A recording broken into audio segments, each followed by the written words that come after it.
Order. Good afternoon, ladies and gentlemen. Before I call Tonia Antoniazzi to move the motion, I need to make a short statement about sub judice. I've been advised that there are ongoing cases relating to the subject of today's debate, which for the sub judice resolution has not been waived. Not been waived. So all members must refrain from making reference to any active court cases. The chair, whether it's me or my successor in the chair, will call you immediately to order should you seek to raise any individual case. I have to make that point very strongly and very clearly indeed. And after the opening speech, I think already it's apparent that we shall have to confine speeches very rigidly indeed. I think as a courtesy to all colleagues, given that there will inevitably be some interventions, we'd better start from the premise that we'll limit all speeches to 5 minutes only. I'm sorry about that, but we wish to accommodate as many people for what is clearly a very important debate as possible. Tonia Antoniazzi to move the motion. I beg to move that this House has considered E-petition 604383 related to assisted dying. And thank you, Sir Roger. It is a pleasure to serve under your chairship today. This is an emotive issue and something I have thought long and hard about. I was grateful to the Petitions Committee and also to the creator of this petition, Sarah Wootton, for arranging a meeting with some of the families who have been through traumatic and upsetting experiences. I was also really pleased to have the opportunity to speak to Liz Carr, who has been a long campaigner against the introduction of assisted dying. Both of these meetings were very emotional, but I was able to get a much better understanding of the situation by having these very important conversations. So I'm extremely grateful to Emma from the Petitions Committee for organising them. My role today is to present this petition on behalf of the committee, but I hope that I'll be able to represent the views of those I met fairly. It was a real honour to meet some of the families last week who are here today in the room. Hearing their stories was emotional and informative. They spoke with dignity about the final days and weeks of their loved ones. And I'm glad to see them here today. I hope when making interventions in this debate that members are mindful that this is a very real situation for many people here today. I also hope that members will allow me the time to tell their stories without interruption. I understand that colleagues will want to make their own points, but there is plenty of time put aside for this debate this afternoon. Opinion polls have shown that there is wide support for changing the law to make assisted dying legal in this country. Research commissioned by Dignity in Dying in 2019 showed that 84% of Britons support assisted dying for terminally ill people. That is a huge proportion of people who would like to see a change in the way we deal with this situation. And we have not had a debate in this place for 2.5 years on this issue, and there has been no vote on it for 7. A lot has changed in that time, including a pandemic that has shifted the conversation the country is having about death. There has also been a change in attitudes in other countries and in other parts of the United Kingdom. Jersey, Scotland and the Isle of Man are all looking at changes. Australia, New Zealand, Spain and others have all introduced measures around assisted dying. In our meeting, we spoke to Jan and her daughter Sarah. Jan is currently planning for the end of her life after receiving a terminal diagnosis. She explained to me that she has 3 options: go into a hospice, ending her life in a hospital, or receiving hospice care at home. Jan is worried that hospice at home care will cause untold problems for her family.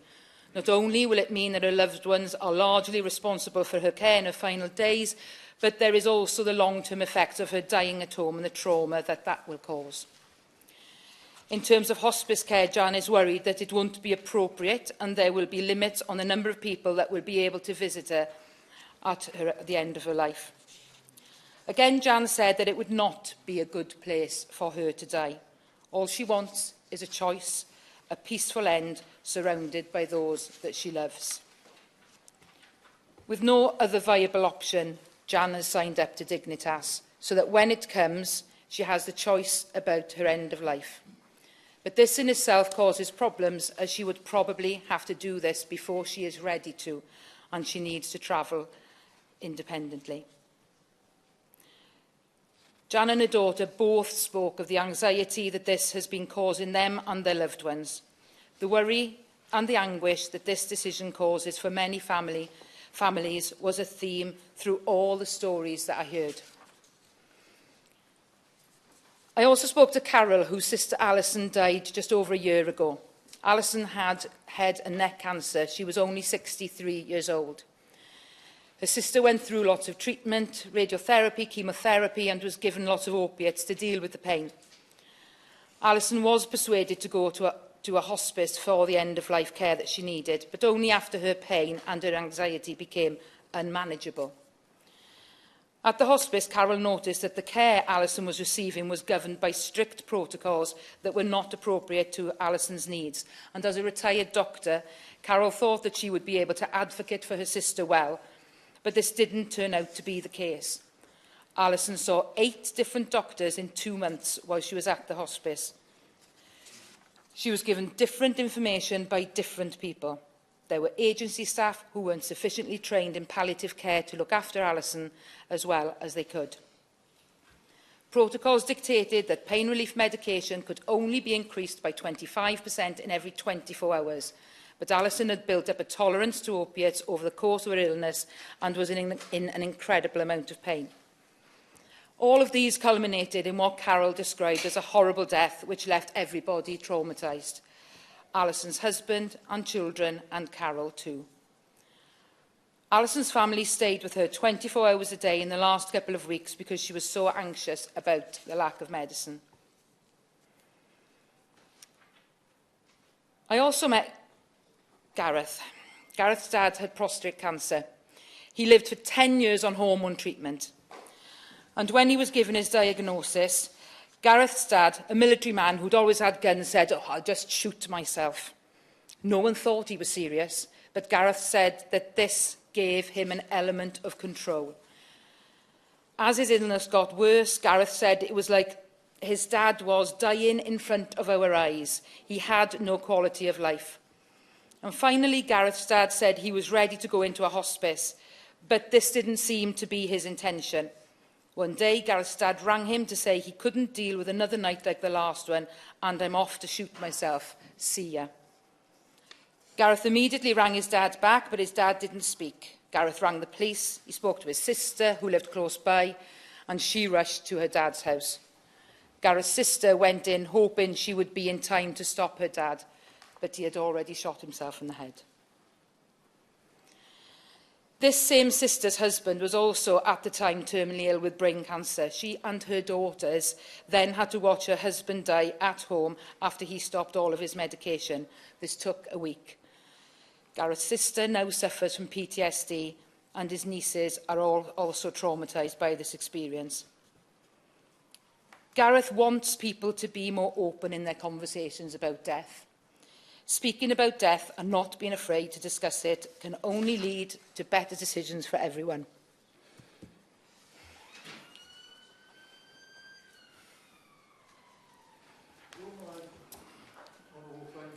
Yes, well. I'm very grateful to her, and she's using examples that powerfully make the case. Will she agree with me that it is now timely that we legislate so that the issues like end-of-life care she's talking about can be accommodated? Because, as she points out, there are people in circumstances where all quality of life has gone, and yet the legal situation is, at best, muddy and unclear, and at worst, works against the interests of people whose quality of life has completely gone. I thank the honourable member for his contribution there, because it's true that that is often the case. And clearly, Gareth wanted people to know that he doesn't think what his dad did was actually suicide. It wasn't suicide. It was bringing an end to his suffering. So, Susan's husband, Duncan, was diagnosed with motor neuron disease, which we all know has no cure. Susan described Duncan as a very strong character who, after researching MND, determined straight away that he was going to be in control of his own death. Until he had a plan in place, he was distressed and unhappy. But once he had a plan, he could start to live again.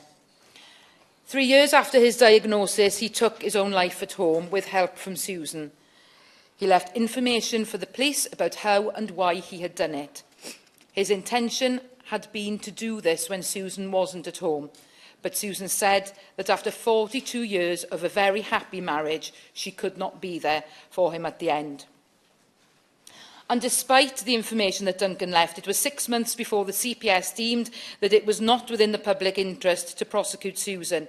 She was interviewed for 6 hours under caution by the police, which after the death of her husband was obviously very distressing. I can't imagine how it must feel to have something like that hanging over you when you should be grieving the loss of a loved one. Susan explained that as someone with the means to fight these charges, her solicitor eventually got her arrest removed from her record. But what happens if you don't have the money to stand up to a criminal justice system that demonises people who find themselves in this insidious position? Susan also believes that because Duncan has made his intention clear, the doctor seemed reluctant to give him drugs to help him sleep. This exacerbated his problems, and ultimately Susan says she takes comfort that Duncan got the death that he wanted, but it is a tragedy that his death wasn't within the law. We know that people falling foul of the criminal justice system is not uncommon in situations where someone ends their life, but empathy and sensitivity are required in these situations, not the heavy-handed approach that we have seen too often. And on to Tim. Tim was a carer to his friend David, who had motor neuron disease as well. Within 2 days of his diagnosis, David had signed up to Dignitas. This was more than 2.5 years before he died by travelling to Switzerland. There is only one end to a diagnosis of MND, and David wasn't willing to be trapped in his body whilst his brain was still functioning. By making the decision to join Dignitas, David had some peace of mind, but even with his membership, the process wasn't always easy. Information forthcoming until certain points in David's illness, and the full picture wasn't available until they reached Switzerland. This would all have been so much easier if David could have done this at home, and the only option David was given at home was to be sedated for 3 weeks whilst his body shut down, and as Tim said, prolonging the suffering. When Tim spoke about the inevitability of David's death, he said that doctors were willing to prolong his life to the extent where the consequences aren't worth it. Pain wasn't really an issue for David, but the suffering that he went through, not being able to sleep due to choking, having to be fed through a tube in his stomach, were all unbearable. Throughout this, all participants have spoken of the anxiety that they have faced because they or their loved ones didn't have the option of assisted dying. As Jan said in her contribution, knowing there is an option for assisted dying is an insurance policy. It may not be something you decide to do in the end, but having it there is a comfort. And the impact on the families that are left behind. Having to watch a loved one die is never easy, but prolonging the suffering can lead to trauma and PTSD for families and friends. I already have on record my father dying. Yeah, I will. To her for giving way, and she's presenting the Petitions Committee superbly well on behalf of the families that we've met outside, and I think we all appreciate how difficult it is for people to come to us to talk about personal experiences as well, but I know she has spoken about her father before. I know he'd be very proud of her. Yeah. And I think if she wishes to share that with us, she do again. And if not, she can. We know how she feels, and we know her support for this cause and the great cause that she's making. I thank my honourable friend for that intervention to save me from a few more tears. But genuinely, I just wanted to say the PTSD that my brother suffers as a result of my father dying is something that we will all have to live with as a family. And I think that is worth mentioning. One of the things that Tim said was that palliative care can mitigate some of the pain, but it can never mitigate the suffering. And this seems to be so true. Even the best palliative care can't make this easy, and this is never going to be easy. But we could do a lot more to make it better. Research has shown that where assisted dying is an option, palliative care improves. And I truly believe that this is something everyone in this debate can get behind. We must do better for those at the end of their life. And I also am really grateful to Liz Carr for taking the time to speak to me on Friday evening. The worries that Liz and other campaigners have need to be heard, and I believe that we have a duty as Members of Parliament to open up this debate and listen to all sides. We know that there are so many arguments where people are very polarised in their debates, particularly in this House, and I feel very strongly that both sides are heard and that we listen to everyone. I will give way. Well, I thank the Honourable Member for giving way and also for leading us in this debate. And I voted for the reform 7 years ago. I'm really glad that she's mentioned palliative care. There seems to be a misconception that those that support an avenue that people don't currently have unless they go to Switzerland are somewhat not supportive of good quality palliative care. It is possible to have different paths for different groups of people, and I really support everything she said so far. Quite right, I thank the Honourable Member for his contribution, and what he says is right. Palliative care is so important for everybody. We must have a conversation about death. Dying is something that will happen to us all, and we must talk about it. And palliative care is something that we need to improve. I will. I thank the Honourable Lady. She's absolutely right that dying is not about ending life, it is about shortening death. But she makes there the point about the importance of Parliament. My constituent Phil Newby, who was diagnosed with motor neuron disease, a disease that has blighted my family very cruelly, he went to the High Court and asked them to make a judgment about assisted dying, and they said they wouldn't. It was a matter for Parliament. So would she support me in my belief that it is vital that we move past the Westminster Hall debate and have a meaningful debate on the floor of the House and a vote that allows the people of Britain to have their say on this, since the judiciary will not? I think the Honourable Member makes a very, very valid point, and it's one of the things I'm going to be bringing up in this debate. We have not had a debate on the floor of the House for a very long time, and a vote was 7 years ago, so I concur that that is something that needs to be done. So, when I was speaking to Liz, she was talking about the story of Daniel James, a rugby player who was paralysed from the chest down in a rugby accident. Liz is disabled. She's a well-known actress and campaigner. But she explained that without exception, the press coverage had said that Daniel had been brave and how tragic it was that this man's life had been cut down in the prime of his life. And the point that she wanted to make to me was that there was another side to the story that hadn't been told, that people with a disability are seen as something to be pitied. They're people who will never live a full life. And while I want to make clear today that is something that I do not believe, there are people with disabilities that make invaluable contributions to British life, and we should listen to them and their concerns. But being disabled doesn't mean living a second-class life.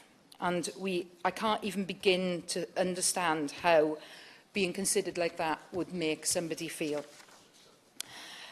But there's a bigger problem here, and there's a bigger problem with the health service. Dehumanising treatment, like having to wait hours for a carer to come and visit you, to take you to the toilet, insufficient pain relief because NICE have made an economic decision about your worth versus the cost.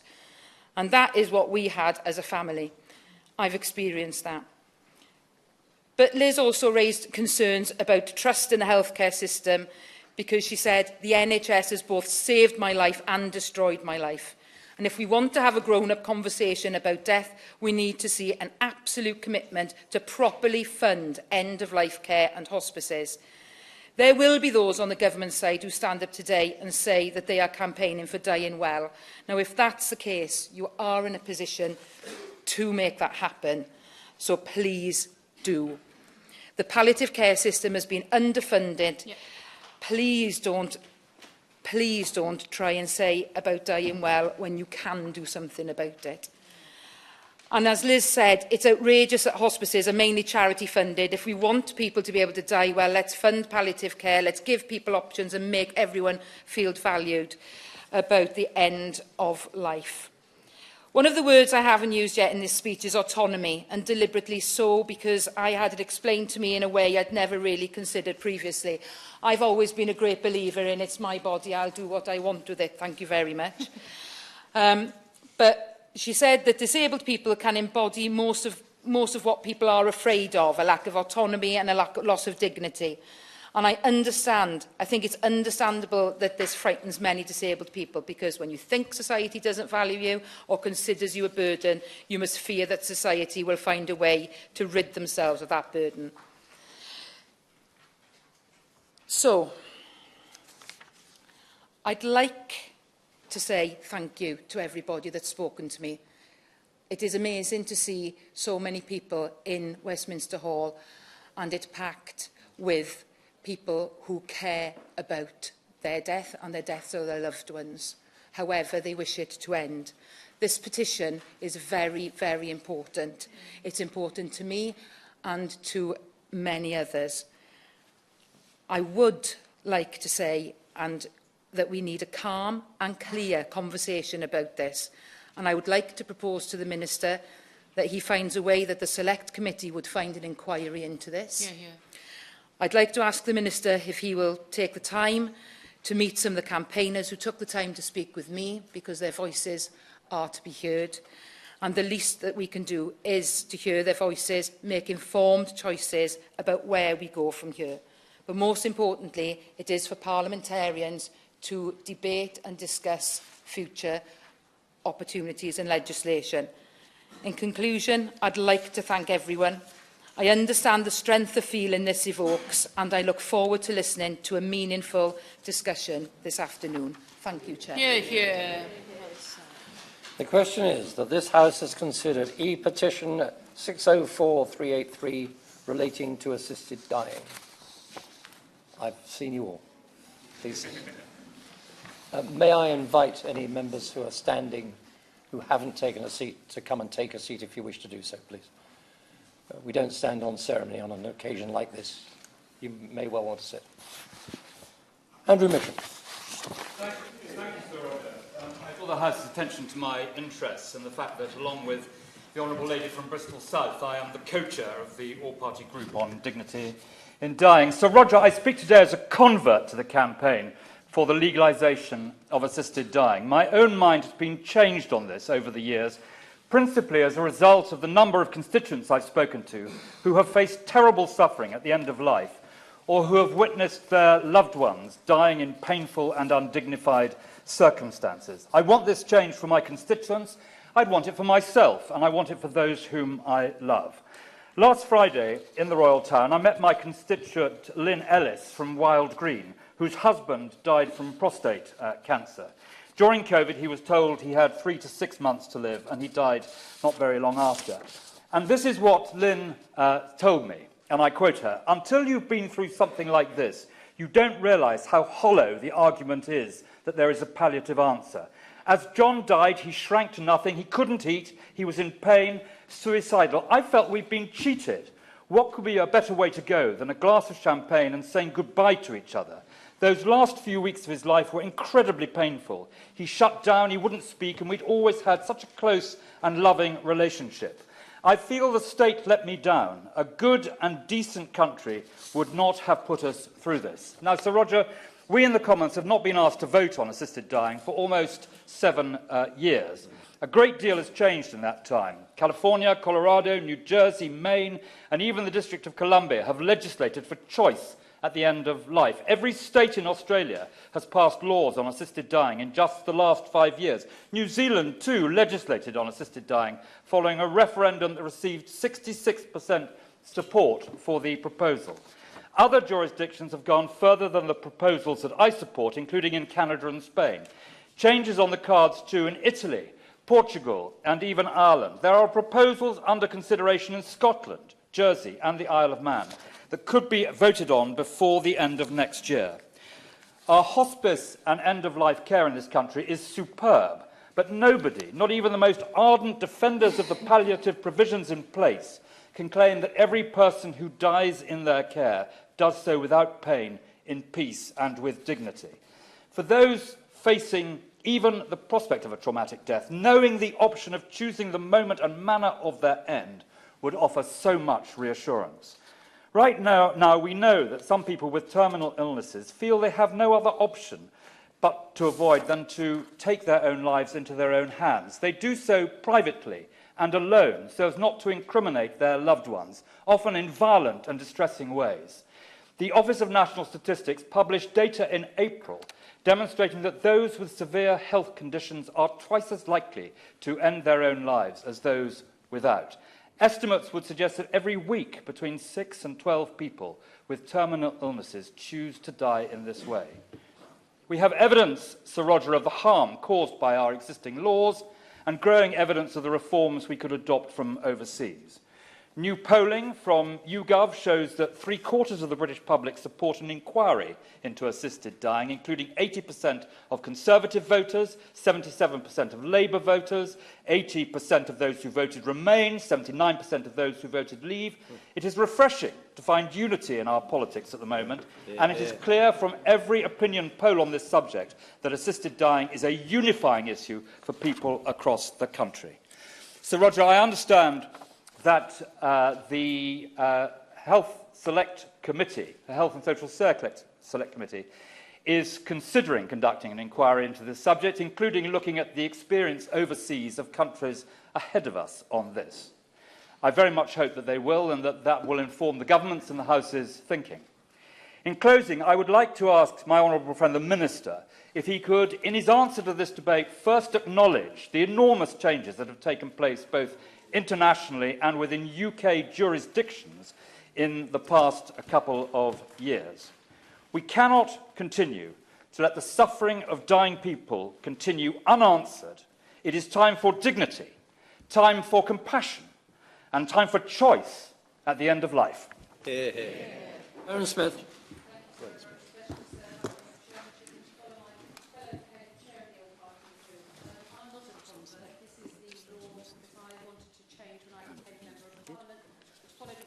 Working with clinicians 14 years ago now on how to communicate with patients about how to live and die with, in that case, respiratory disease, which is not terminal. But this work opened my eyes to how we talk about death, how we don't prepare for the inevitable, and when we have choice throughout our lives and we seek to have choice, agency, freedom, we have no power at the end. There will be many people listening to this debate today who are facing death or the death of their loved ones, and we must be mindful of the personal circumstances and experiences of those people and all of us here today as we debate this. Now, end-of-life care has improved in my work in the health service 14 years ago, but still, the contrast about how we talk about dying as to how we attempt to talk about other care is indicative of this problem. In all my years working in NHS planning and commissioning of services, it was all about co-production, the importance of the patient voice, about choice. But co-production partnership disappears at the time we can least fight, at the time we die. But the reality is that you can have choice if you've got an average of £12,000 spare. Now, we can debate all we like. We can pretend this is not an issue. The government can turn an eye, but if you've got the money, you've got the choice. Now, I know for campaigners this is a really frustrating position, and poll after poll, as we've heard, suggests that we as MPs are far from our constituents on this issue. And again, I've been humbled today to meet families and their friends who have travelled to speak to us today and to share their stories. I do think it's absolutely right for members of Parliament, if they've not engaged in this subject previously, that they do engage, that they are properly informed, that they have the opportunity to scrutinise all the proposals and be convinced that change is better, safer than what we have now. So what we seek is parliamentary time to do just this. To firstly understand that the current situation is not safe, it isn't safe now, and it is not sustainable. Secondly, we want to learn from others who have safely operated an assisted dying law for over 20 years. And thirdly, we want to make sure we address all the concerns expressed, especially with regard to safeguarding. The current situation, and we've heard some shocking examples, are where people are taking their own lives. We heard this movingly 3 years ago from my friend, the member for Sheffield Central. We've seen it in the ONS data. Currently, there are no upfront safeguards to stop people taking their own lives or refusing care, refusing food, water or ventilation. There is currently no regulation on people choosing not to have treatment. Currently, people are living in fear of accompanying their loved ones and getting that knock on the door from the police. This happens. Additionally, as I've said, there is choice if you can afford it. Secondly, we do need to scrutinise the proposals. We need to learn from Oregon, recent debates in Australia and New Zealand. Since we last debated this, as my friend the co-chair has said, 6 states in Australia have legalised assisted dying. Several states in the United States, New Zealand, Canada and many other countries. I've had the pleasure to talk with parliamentarians from across those countries about the debates they've had. We can learn from them. The concerns raised by opponents have not come to pass. Medical opinion has also shifted dramatically and new evidence has been published that demonstrates how unsafe our current law is. That's why I'm confident in these proposals. Finally, we need to have time to go through the arguments and the concerns on safeguardings. I've spoken to several MP colleagues and I do understand those concerns, but it hasn't come to pass elsewhere. The rights of people in different parts of the United Kingdom are currently dominating our politics. In fact, in the other chamber, they're currently talking about Northern Ireland as part of the United Kingdom. With proposals coming through in Jersey and Scotland, the United Kingdom Parliament and the United Kingdom Government is going to have to engage with assisted dying here in the United Kingdom. It's useful to have these debates like we're having today, but what we need is government time, and I hope the Minister will take the government's head out of the sand and respond positively to the request to do just that today. It's an honour to serve under you, and I welcome the debate. I should declare I'm chair of the all-party parliamentary group on for dying well. May I start by saying how much I recognise the good faith and the integrity and the very powerful arguments made by the honourable member who initiated the debate, by all members who are speaking in support of the petition and by all the campaigners who have supported it as well. And I recognise the extreme distress and anxiety felt by people and their families who have been through the agonising death of a loved one, experiencing suffering that no human being should go through. And I want to address the issue of bad deaths in a moment. But first I want to look at the implications of assisted dying as I see it. What would happen if we did this in this country based on the experience of our own and other countries? And I don't have a suite of powerful personal stories, all of which I recognise the enormous moral value of. I invoke the nameless and numberless people who will be affected if we introduce this law. And the main argument for assisted dying is the simple one of autonomy. And I think a lot of the support for assisted dying comes from the simple and natural resentment that anybody should try and stop people doing what they want, especially about something as important as this, literally a matter of life and death. But in fact, in this case, things are the other way around for many people. We need to keep assisted dying illegal, in my view, because in practical fact, for many people, it would narrow their autonomy. It would reduce their freedom substantially because it would put them on a path that only has one destination. This is because of the incentives that assisted dying would introduce. First, the incentives in our healthcare system. And the simple, blunt fact is that it is cheaper for the system to help people to end their lives early than to care for them for weeks or months or years. And this isn't an argument you hear for assisted dying, but it's actually very compelling. And in fact, the cat was let out of the bag, rather, when the member of the Scottish Parliament, who was trying to legalise it in Scotland, cited research from Canada showing that the health service there has saved hundreds of millions of dollars on care costs. And in fact, we see, in contradiction to a point that the honourable member made, where assisted dying is introduced, investment in palliative care stalls, or in fact recedes, slows down in comparison with countries where it is illegal. And meanwhile, in Oregon, we see people being refused palliative care on costs grounds and then choosing assisted dying because there is no other option. And I know we don't, or we pretend we don't have rationing in the NHS, but we do. Obviously we do, with finite resources. And do we really imagine that this won't become an option that doctors and medical managers won't tacitly, even unintentionally, encourage? And if members... Happy to give way. Very good. He's making some very interesting points. I'm on the other side of the argument, I must say. But I think in this argument, such a controversial, issue we've got here, wouldn't it be sensible? We tend to point to facts on either side of the argument. Wouldn't it be sensible to have an inquiry, an independent inquiry, Health Select Committee or other, to look at the points he raises and the other points others would raise on the other side of the argument? Well, I recognise the force of that. The fact is Parliament has debated this topic repeatedly over the last 20 years. We've devoted considerable numbers of hours of parliamentary time to it already. Happy to give way. I'm very grateful indeed to the honourable gentleman. In 2015, we did have the opportunity to vote on the matter, and that was a great many years ago, and many people here today in Parliament were not, in fact, present. Does the honourable gentleman agree that repeatedly is perhaps the wrong word perhaps to have used in that context? Well, I mean, as I understand it, just in this Parliament alone, we've had 14 hours of parliamentary time devoted to this topic. I suggest there are other topics that we could address. And in fact, I'm going to come on. I recognise the point that this is worth discussing, but if you'll allow me, I think actually there's something we should do first before we consider this, which is the point I'm going to come to in a moment. I'm just going to proceed, if I may. So I think that I suggest that if members think we can prevent the people being put on the pathway to assisted dying by good drafting or because doctors are good people, which obviously they are, we should think about the do not resuscitate scandal we had in the pandemic. We should think about the Liverpool care pathway and then suggest there's no risk. I think there is. I know doctors are good people who want the best, but if we force them to make utilitarian decisions about the best use of resources, won't they push people in this direction? And so much for the pressure on the healthcare system to take this route. I worry even more about the pressure on patients themselves to request assisted dying if it's an option, because it will be an option for almost everybody approaching death. That is the proposal.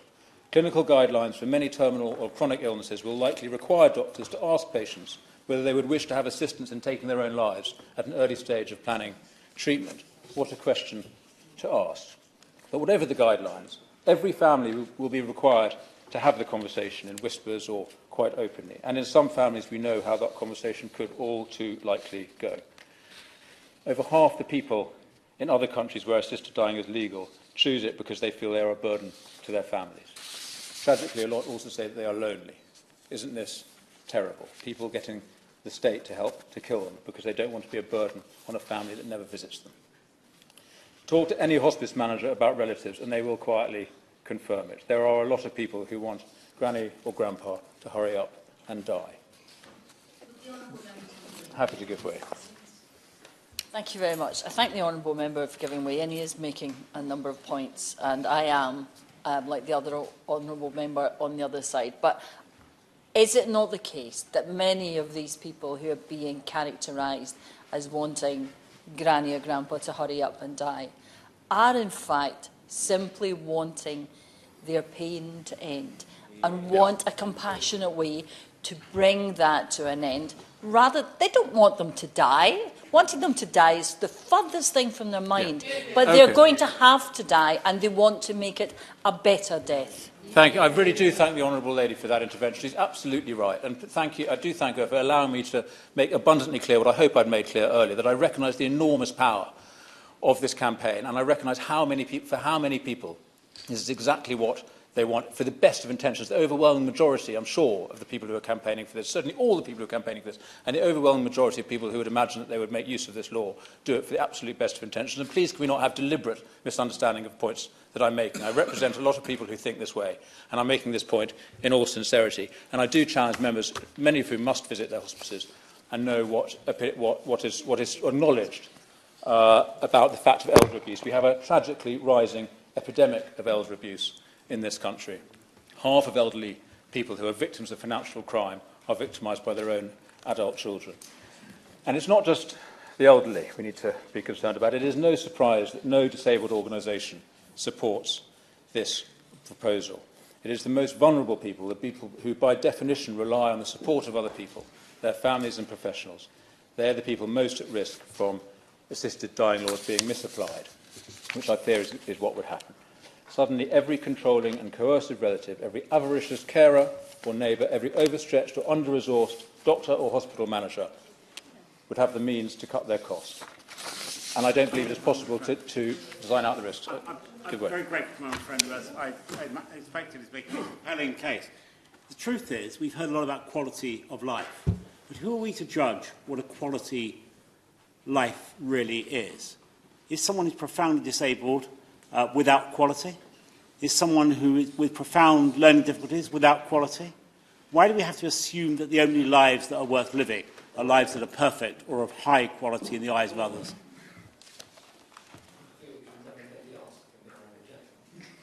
We do have to stick to the 5-minute limit. And given even you only get injury time on the first occasion that you give way, I'm afraid. That's a message for all members. Ian Paisley. Thank you very much, Mr. Chairman. Each of us will have personal experiences, and if we don't have, we one day will have personal experiences witnessing our closest, our nearest and dearest dying. I watched my father die. I watched my father-in-law die. I watched my brother-in-law die. One in a hospice, one in our family home, and one in a hospital. And the experience is shocking. That's life. In the midst of life, we are in death. Here we have no continuing. This is not our final resting place. And I think we do need to have what the mover of today's motion actually mentioned briefly, but I think we need to focus on this. We as a nation need a national conversation about death. It was said during the last debate that that should happen. No one bothered their backsides doing it. No one took it forward. But that's what this House really should do, is have a proper conversation about death. And let's put into that conversation real palliative care. My dear friend, who I oppose, said that our hospice care in this country is superb.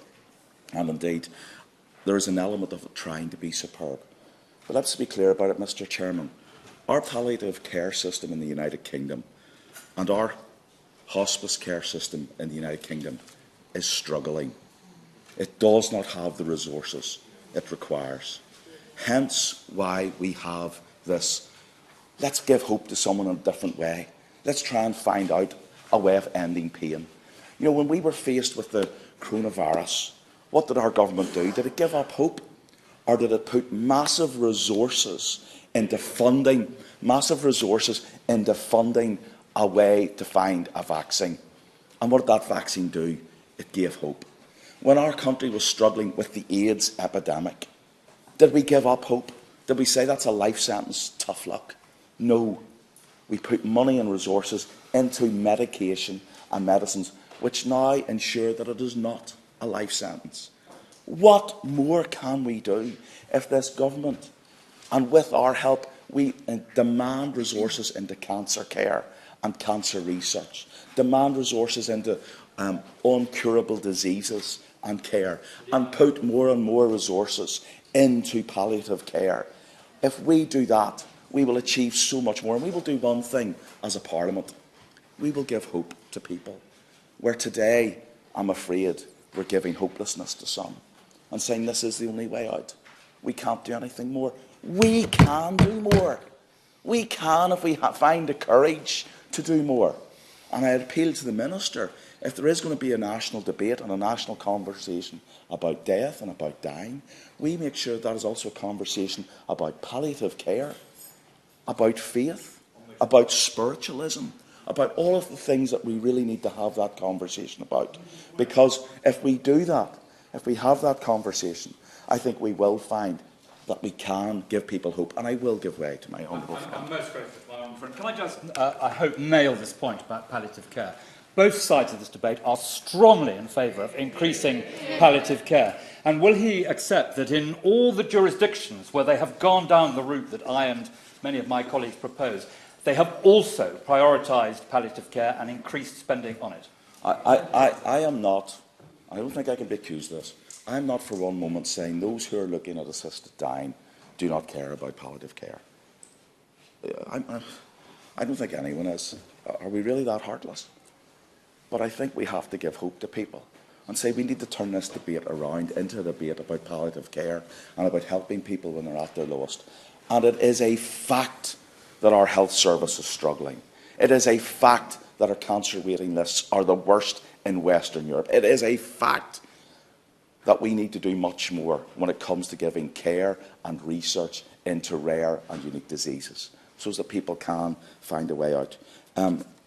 It is also very important that the statistics are not with this blasé view that, this is where Britain stands. They want to see a law change. First of all, in the Republic of Ireland, the assisted dying law was rejected overwhelmingly by Dáil Éireann, because they did not believe it was a way that could bring satisfaction. The threat to the disabled and the vulnerable is something which has been raised by Disability Rights UK, by Scope, by UK Disabled People's Council, all of whom said that this is causing them great concerns, this debate on assisted dying.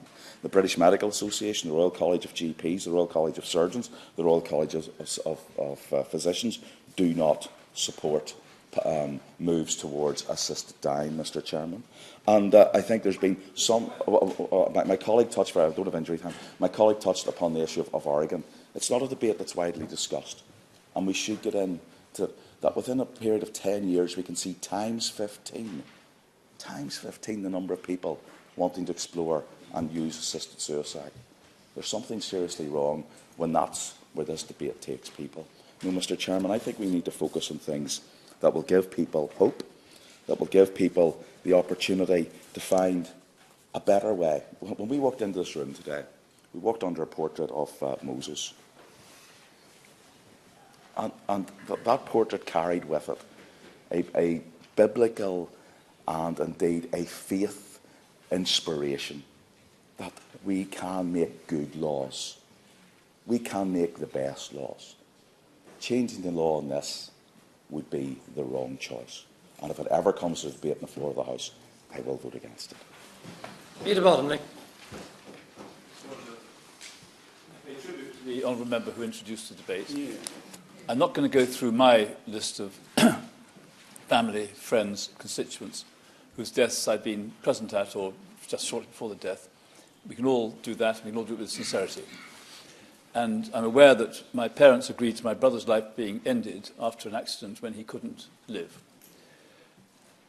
What I want to do is just very briefly pick up 2 points about hospice, end-of-life care and death on request, which is my neutral way of describing what we're at. In the Netherlands, you are not allowed to have death on request in or from a hospice. You have to ask to leave the hospice to be able to have your life ended by euthanasia.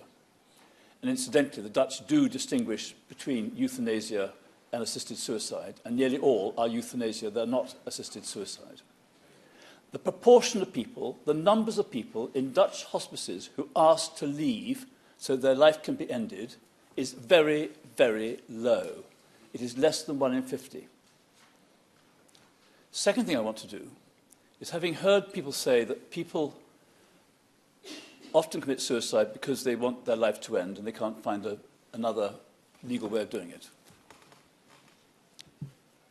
The Dutch rate of euthanasia, death on request, euthanasia and assisted suicide, is between 6,000 and 7,000 cases a year.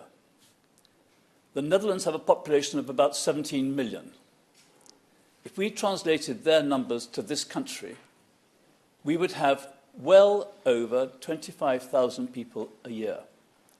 How many suicides a year do we have in this country that we know of? Obviously, there are some which aren't classified as suicides, but the conventional figures are about 5,000 to 6,000. So we're, in effect, being asked to say everything's all right, because it's been all right in the Netherlands. And by the way, expect death on request and euthanasia figures to be at 4 times the level of our known suicides. I don't sign up for that. Last thing I want to say is that some people say that 2 out of 3 suicides may be because people want to end their lives early because of some medical condition or whatever. We're not talking about the depressions, we're not talking about the other things from which people often recover.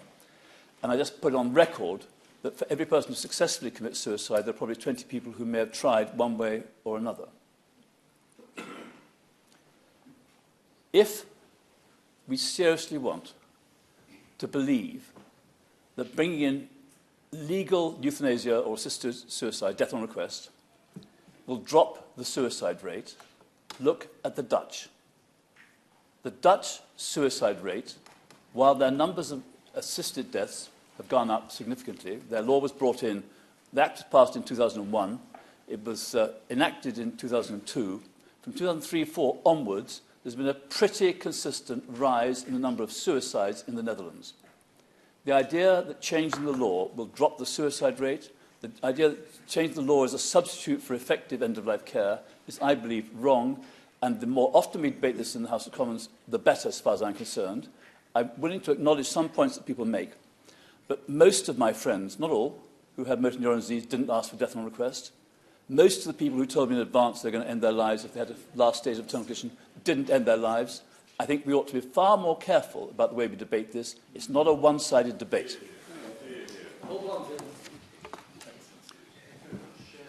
Roger. And can I pay tribute to the 155,000 people who signed the petition prompting today's debate, and to my honourable friend, Member for Gower, for the way that she introduced it.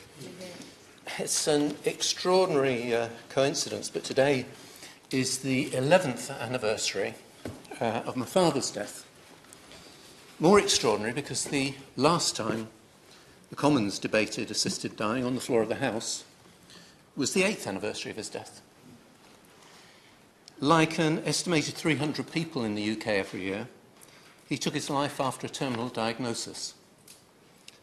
And although I still find it difficult to talk about, I want to share his story today because he would have wanted me to, and because his experience echoes that of so many others and informs, I think, a central issue in our discussion.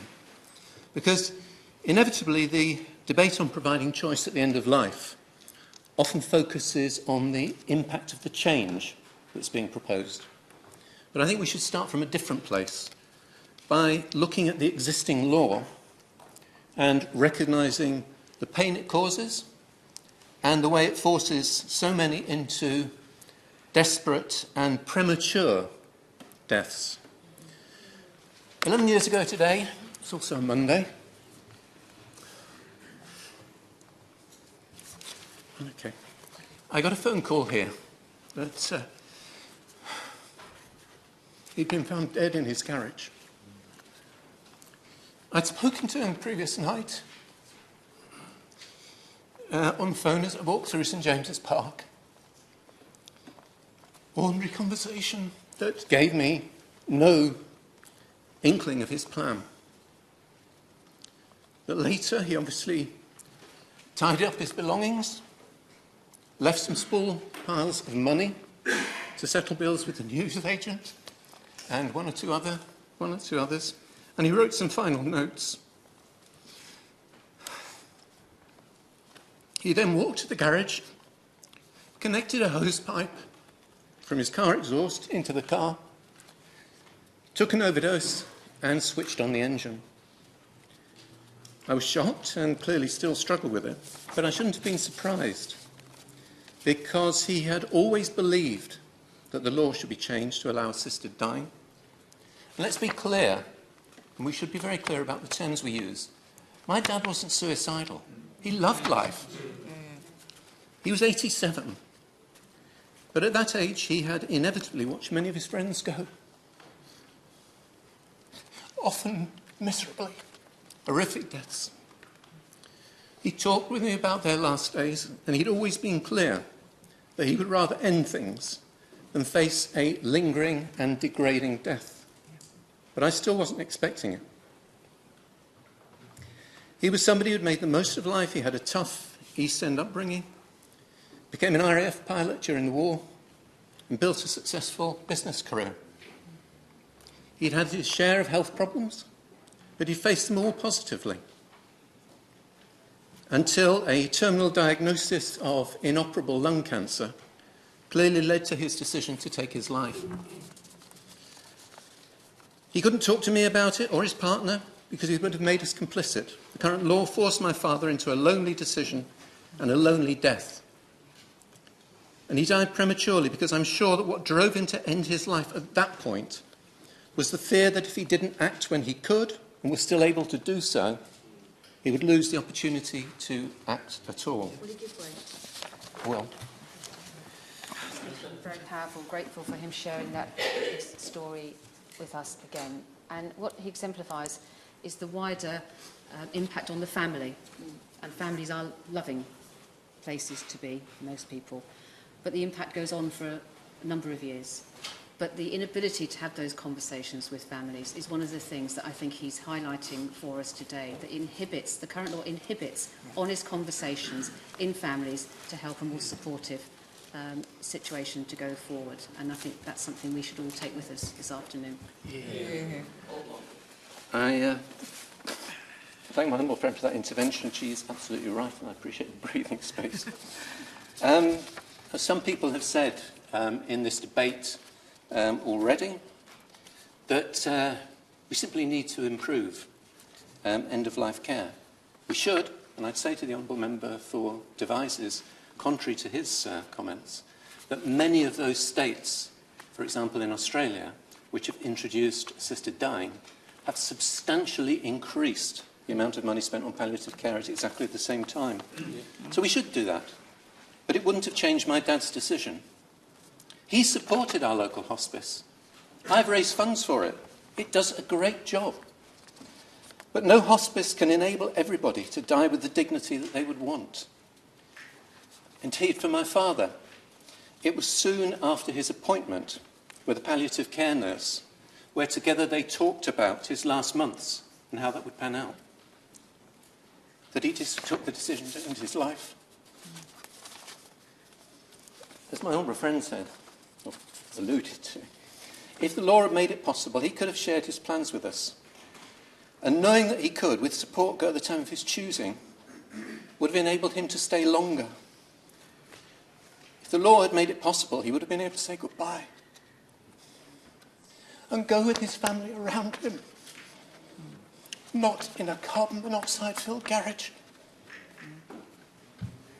He and many others like him deserve better. And we here can make that possible. We simply need to change the law as the overwhelming majority of the British people want. Now, I appreciate there are those whose personal belief makes my father's choice unacceptable. I respect those beliefs. Live your life by them, but don't impose them on others. Let people have the choice at the end of their lives. Allow them the dignity in dying that we would want to give them during their life. Thank you very much, Sir Roger. I think that the sheer number of us in this room today and the power of the testimony from so many is itself the strongest possible case for this motion that Parliament must have an informed, compassionate debate on assisted dying. We know, and we've heard, that the vast majority of people support choice in how they die. Indeed, we know that an even higher proportion of people who live with disabilities support having choice in how they die. But I think we all agree on both sides of this debate that the debate should be informed and should be compassionate. Now, it is 7 years, as many have mentioned, since we last had a substantive vote on this subject.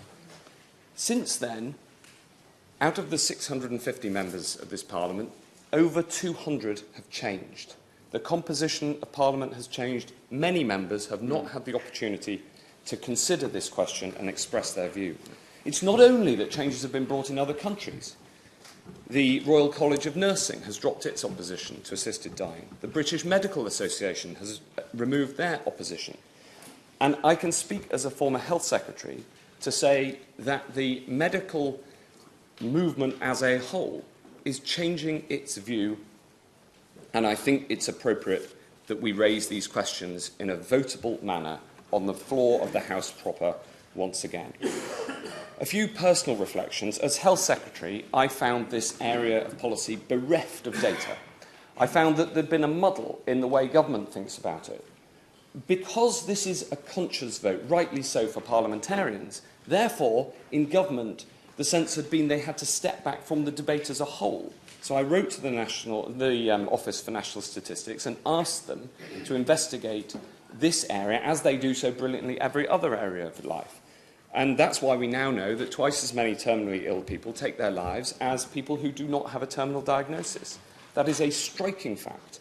And I think we should encourage the Office for National Statistics and every other part of government to publish data to inform this debate in exactly the way that they would any other area, most of which, of course, are voted on in whipped votes.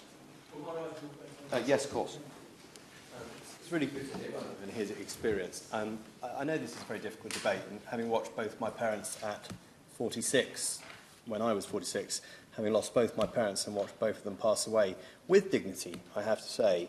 But I wonder whether my right honourable friend, who I served with in government at the department, would recognise that one of the problems that we face here and why this debate has moved on is that while we've seen great progress in survival from acute episodes that some of our loved ones face, that hasn't been matched by the development in pain relief.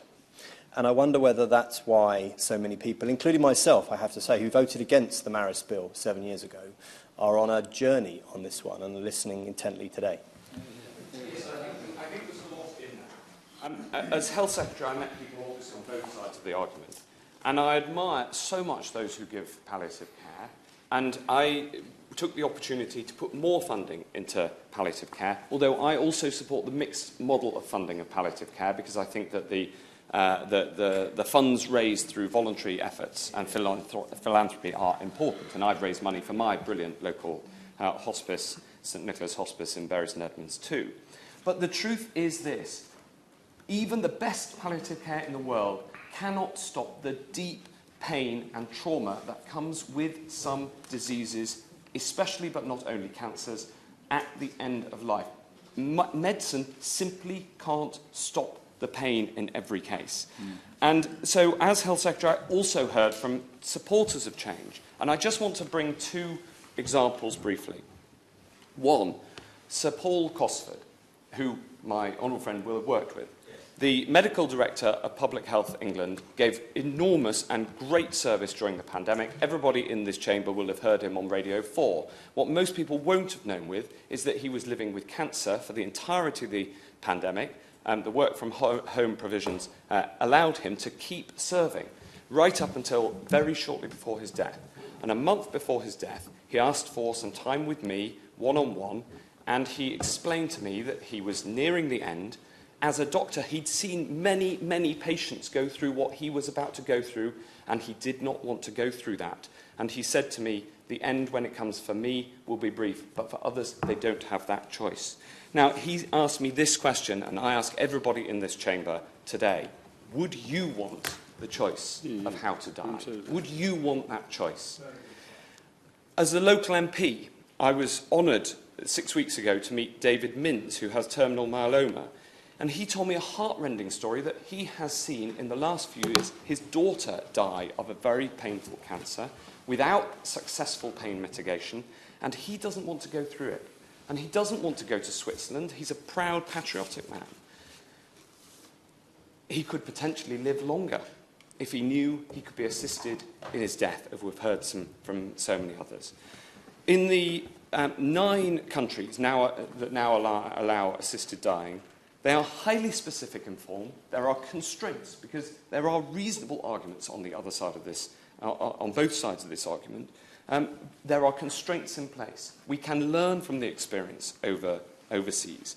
And indeed, there are countries now in our common law tradition, and indeed there are parts of this United Kingdom that are considering this very clearly. So surely, I can't see how the Minister can't... Of course. Very grateful to him for giving way. Does he not acknowledge that in every single country where assisted dying or assisted suicide or euthanasia, any of these measures have been introduced, there is only one direction of change, which is to more progressive liberalisation of the law? It always goes towards more liberalisation, including in Canada, where now euthanasia is being proposed. Well, I've heard this argument, and so I looked into it. And in Oregon, for instance, which is the originator of the proposals that many people support, that is simply not the case. There was one change made many years ago, and the law has now rested, and there is essentially agreement around it. So I can't see how the Minister can argue anything other than that we need an informed, compassionate debate on the floor of the House of Commons. For 50 years, we've had a legal choice over who to love. For a decade, we've had a legal choice over who we can marry. So let's have an informed debate over, when the end is inevitable and when the pain is insufferable, how we die. Thank you very much, my honourable friend on the very sensitive way she opened this debate and commend the powerful speeches we've heard on this. I oppose the view expressed in the petition. I want to explain why. And essentially it's for this reason, that if we were to legalise assisted dying, I think we would impose an awful moral dilemma on every conscientious, frail elderly person nearing the end of their life. We've probably all known a number of such people. They've got a lot of anxieties at that stage of their life, and they worry very much about being a burden to their children, needing care from them, and also consuming resources which their children would otherwise inherit. If ending their life early was legally permissible, many who don't want to end their lives would feel under very great, probably irresistible pressure to do so, and there just is no way out of that happening. Surely, yes, I'll gladly give way. I'm very grateful, and knowing my right honourable friend as I do, I know he's sincere in his views. Having said that, will he accept that the group of family members and people who are at the end of their lives, who feel they might be under pressure to conserve the inheritance of the children or not to be a burden on the children, there is another group, rarely talked about, who put pressure on the parents to stay alive, or their loved ones to stay alive, and they do so out of love. And, you know, would he accept that both sides, more often than not, do so out of love rather than for venal reasons, and doesn't really one argument cancel out the other? Well, I accept wholly the point that he's making, and I think a lot of the people that I'm concerned about and I'm expressing a worry about are people who are deeply loved by their children but don't want to be an undue burden on those children. I'm not saying that those children want to hasten their death or anything like that. I don't think that's very often the case. Occasionally it might be. But I do think that conscientious, frail elderly people in that situation will feel they ought to avoid being a burden and will feel the pressure to end their lives prematurely as a result. And what I would say to the House is we ought not to impose such a burden on vulnerable people nearing the end of their lives. And I think the penalty of the downside of doing so would be significantly greater than the considerable benefits we've heard set out in this debate. I'm going to make a bit more progress. I am mindful in setting out this view of the stern instruction we all, I think, received last week from the National Secular Society, and I quote, "Dire warnings," they wrote, "about the coercion of disabled, elderly, sick, or the depressed can mask true motivations for opposing a change in the law, disguising religious objections as secular concerns rather than seeking ways to mitigate potential risks of legalising assisted dying. Opponents can exaggerate the risks, weaponising them to spread fear." Now, the National Secular Society will probably regard me as one of the guilty parties here, but I don't think the concerns I am expressing are only apparent to religious people. Disabled people's organisations have been very clear in the interests of all the people that they represent, and certainly not on any religious grounds, that legalising assisted dying would be a deeply damaging change. And I think they're right.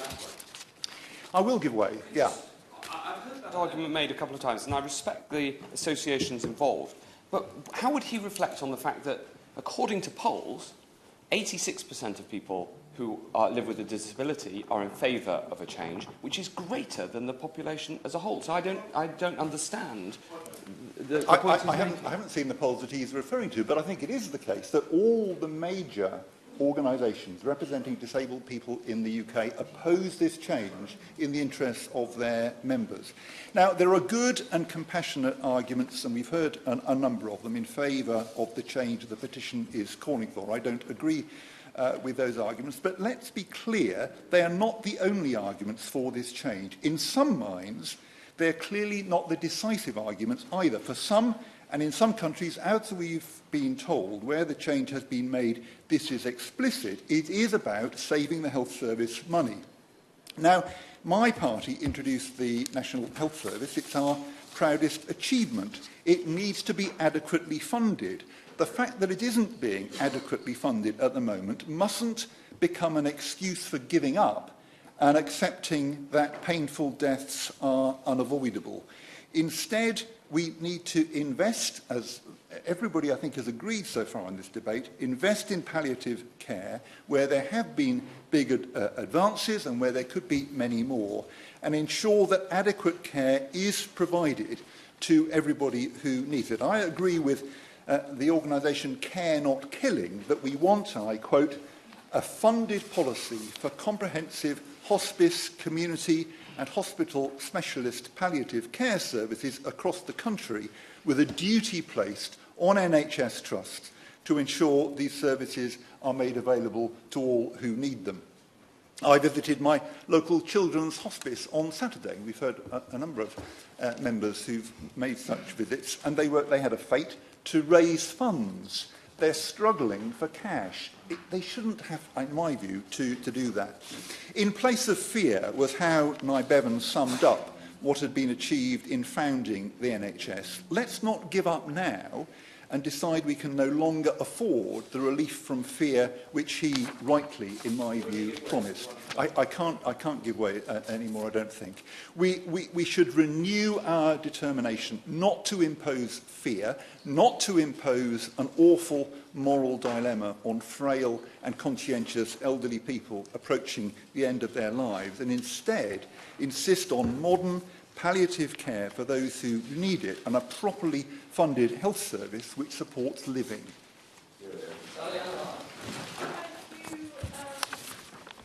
It's a pleasure to speak under your chairmanship, and I welcome today's important debate on what is undoubtedly an evocative issue. And I, as I'm sure will be the case for many members here today, have been contacted by many of my constituents in Hastings and Rye. Both my parents died of cancer. My mother was very short, aggressive illness, and my father had to switch her life support machine off. And my father, it was rather more prolonged. But he died peacefully, surrounded by his 4 daughters, and he chose when to die, and it was a natural death. It was very difficult to witness, but the comfort comes from witnessing someone who died in peace, surrounded by love. There are many areas in need of thorough consideration when it comes to potentially legalising assisted dying, and each person suffering and their families deserve heartfelt compassion. Given the great number of speakers in this debate, I want to focus my comments on one part of it that I think is at risk of being overlooked. As has already been referenced, there are now a number of countries, territories and jurisdictions where assisted dying has been legalised. Evidence from these places, particularly surrounding the negative impact on doctors, is a legitimate cause for concern. And such evidence suggests that practice of assisted suicide or dying has a severe and detrimental impact on medical professionals, as well as the provision of palliative care more generally, as has been highlighted. Emotional, medical and practical problems faced by doctors have grown in places where legalisation is already in place, and these issues are not something that should be taken lightly. A review of the official data by Living and Dying Well found that between 30 to 50% of clinicians describe an emotional burden or discomfort resulting from participation in assisted dying, suicide or euthanasia, and 15 to 20% experience a lasting adverse psychological or emotional impact too. More specifically, and turning to the example of Canada across the pond, They also found that clinicians, therefore, reported 5 specific issues surrounding legalisation, including that it complicates the management of pre-existing symptoms. It adversely impacts the important doctor-patient relationship. It causes tension on families during what is often an already deeply challenging period. It diverts resources away from crucial palliative care services, and it confuses patients as to the nature and purpose of palliative care. So when considered as a whole, these issues reported by practicing clinicians in Canada are not something that we as lawmakers can or should overlook. And I believe that the highlighted impacts on palliative care provision are of particular concern. This discussion is no longer solely theoretical or philosophical. The countries, the territories and jurisdictions where assisted dying, suicide has already been made legal can be used as real-world case studies of its impacts, and that which has already been reported by clinicians, for example, those in Canada, should make us all pause for thought. We all want to see the best support available for those people that are nearing the end of their lives. Looking at palliative care and the support for the people physically, mentally and spiritually, and it's the latter that mustn't be overlooked, remains the most appropriate and ethical means of doing this. Thank you very much, Sir Roger. It's a pleasure to see you in the chair, and I want to thank all members who have thus spoken so far for their bravery, particularly the Honourable Member from Sheffield for what he said. It's incredibly brave, and I'm sure his father must be very proud of him for doing so. The Glasgow Central constituency has had 185 signatures on this petition, and I've had, I checked, 236 cases, both for and against, raised with me as an MP since 2015, and that despite this not being an issue I would usually get involved in, because it is a matter for the Scottish Parliament to look at. And I'm aware and mindful of Liam MacArthur's bill in the Scottish Parliament, picking up, as he is, where Margot MacDonald, Patrick Harvey and Jeremy Purvis have previously taken their debate on assisted dying before in the Scottish Parliament. And as we've seen this afternoon, it is an all-party, no-party issue. There are a range of views in all of our parties, and I wish Liam MacArthur very well in his endeavours in the Scottish Parliament. Sir Roger, I want to reflect just a few of the views of my constituents who have been in touch with me on this issue, because their words really are more powerful than anything that I could add to this. Bryony particularly wants to got in touch with me in remembrance of her mother, Jenny Randall. Of her mother, she says she was an extraordinary, brilliant woman and a wonderful mother. But she says that her mum spent most of her final months in terrible pain, indignity and discomfort.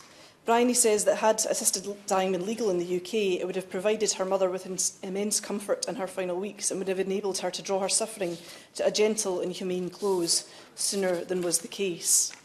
Caris reflected the story of her father, who died of motor neuron disease in 2016. She says of her dad, "My dad was a proud man, an intelligent man, and one of the strongest people I know. He was of sound mind and heart, and I know because he told me while he still could that he did not want to prolong his suffering, or the suffering of his family, who had to watch him live out his dying days, unable to move or communicate, with oxygen pumping into his mouth through a mask that, had he taken off, he would not have survived. In fact," Caris says, "I'm fairly sure had he been able to, he would have ripped the mask off himself. He would have made that choice and would have been allowed to pass peacefully before those end stages."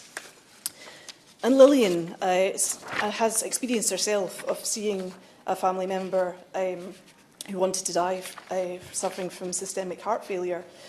But she also has experience as a bereavement counsellor, which I think is important to bring into this debate as well.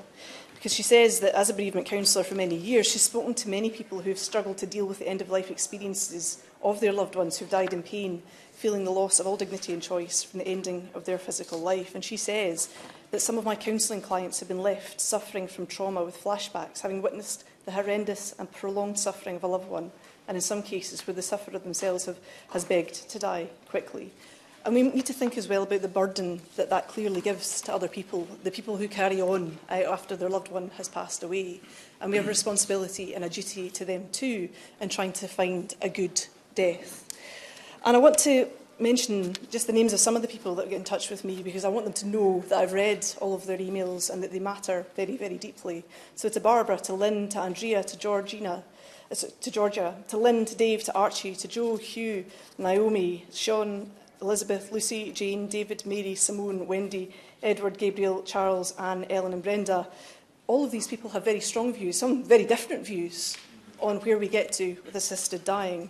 And they reflect that wider debate as to how we get to a place where everybody can be satisfied that the end that people will face will at least be a fair one and one that they would choose for themselves.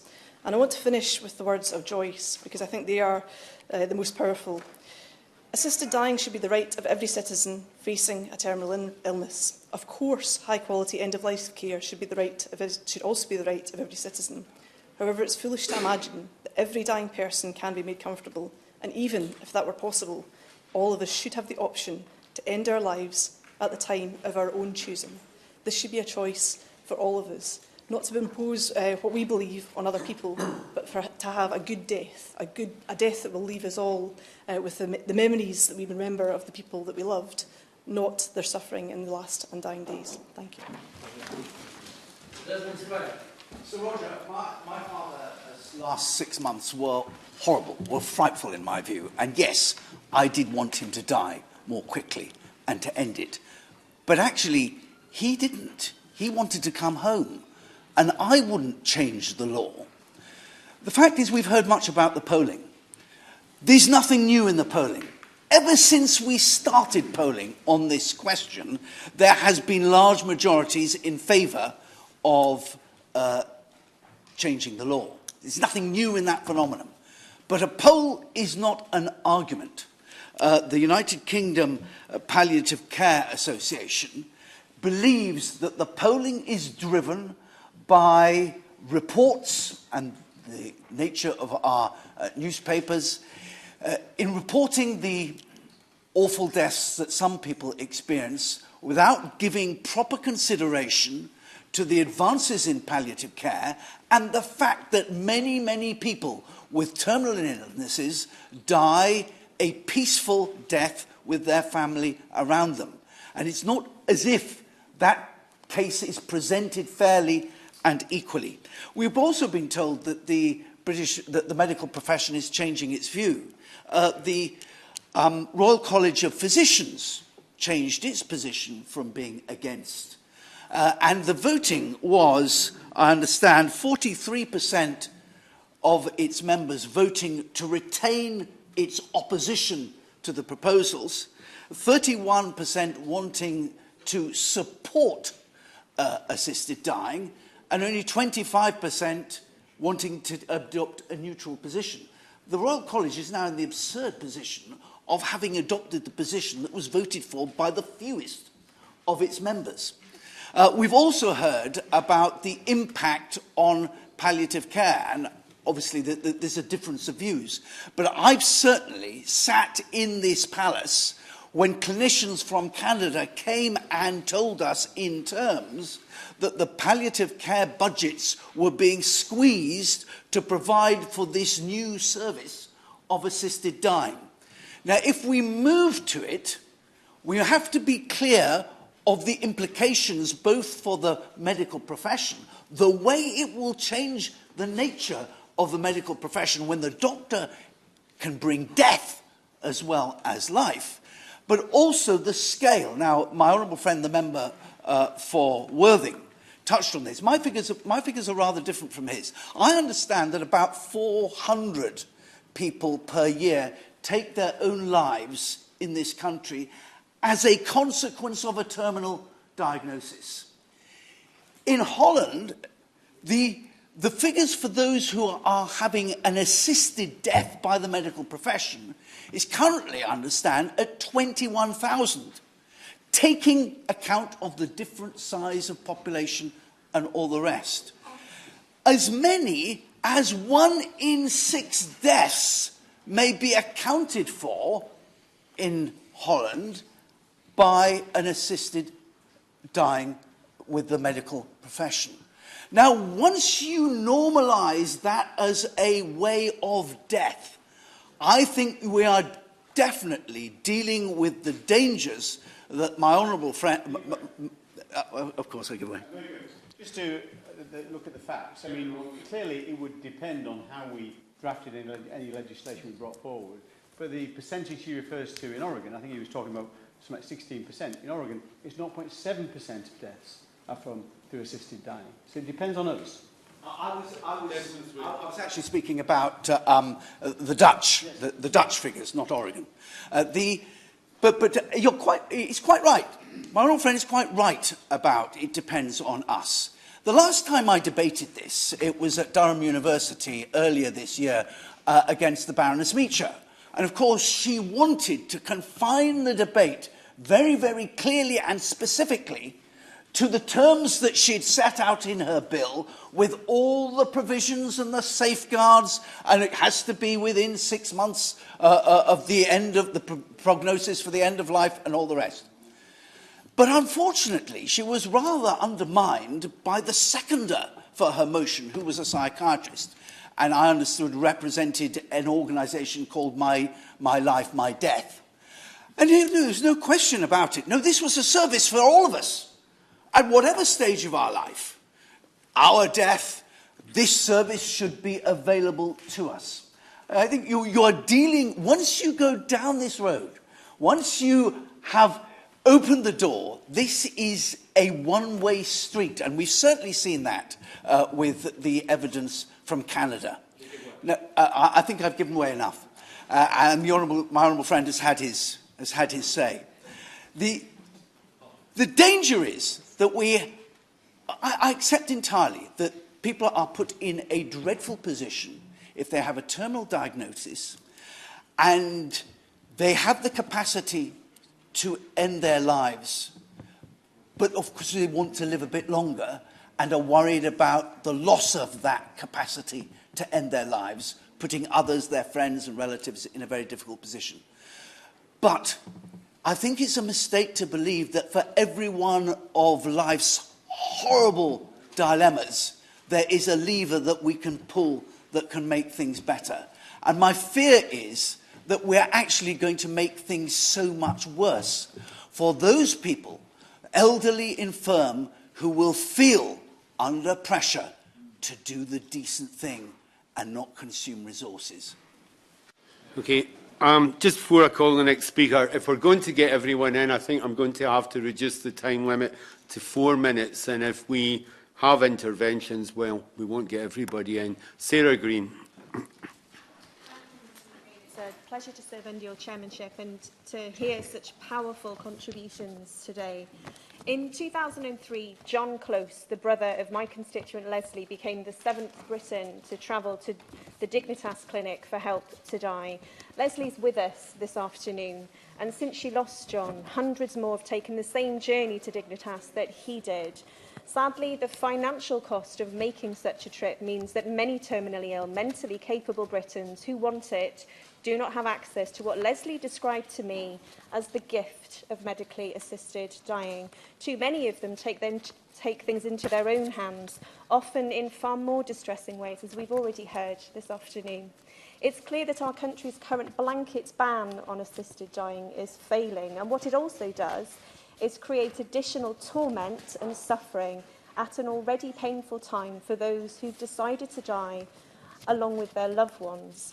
Many of you will be familiar with the case of another of my constituents, Anne Whaley, and her husband, Jeff. Some of you may have even had the privilege of meeting Jeff when he visited the House of Commons before his passing. Anne is also with us today. And in 2015, the police arrived on Anne and Jeff's doorstep to investigate an accusation of domestic abuse, something which shocked both of them, given they'd shared a loving marriage for 52 years. Anne was put in a police car, driven to the station, locked in an interview room and interviewed under caution. Having never committed a crime in her life, Anne now found herself the subject of a criminal investigation for booking flights and organising an appointment at Dignitas, according to Jeff's wishes, who had been unable to take these actions himself after motor neuron disease had robbed him of the ability to operate his iPad or hold a phone. Having already suffered so much as a result of his illness, Jeff and his family now faced further suffering as a result of UK law, our law. It was Anne's arrest that prompted Jeff to come here to speak to parliamentarians and explain his choice in his own words. Anne was never prosecuted, but that doesn't mean she didn't suffer. Director of Public Prosecution's guidelines gives some indication of when it is likely someone will be prosecuted, but it's not enough. While the law imposes a blanket ban, there seems to be acknowledgement and even encouragement to break it as an untidy compromise. This is not good enough. It didn't stop Anne, Jeff and their family going through a horrendous ordeal with the police during the final weeks of his life. What allowing assisted dying would do is permit terminally ill people to leave this world in the way they've decided to do, without the additional pain of knowing they risk criminalising their loved ones for assisting them in the ultimate act of compassion and love. Last week, Leslie told me that knowing he would have some control over the end of his life was like a weight lifted off her brother's shoulders. In his open letter to MPs, Jeff described it in the same way. Yet for Anne and Jeff, this relief was cruelly marred with anguish and uncertainty over the future legal consequences for Anne. It is clear our law on assisted dying is broken. We must be allowed to re-examine it. Lucy Allen.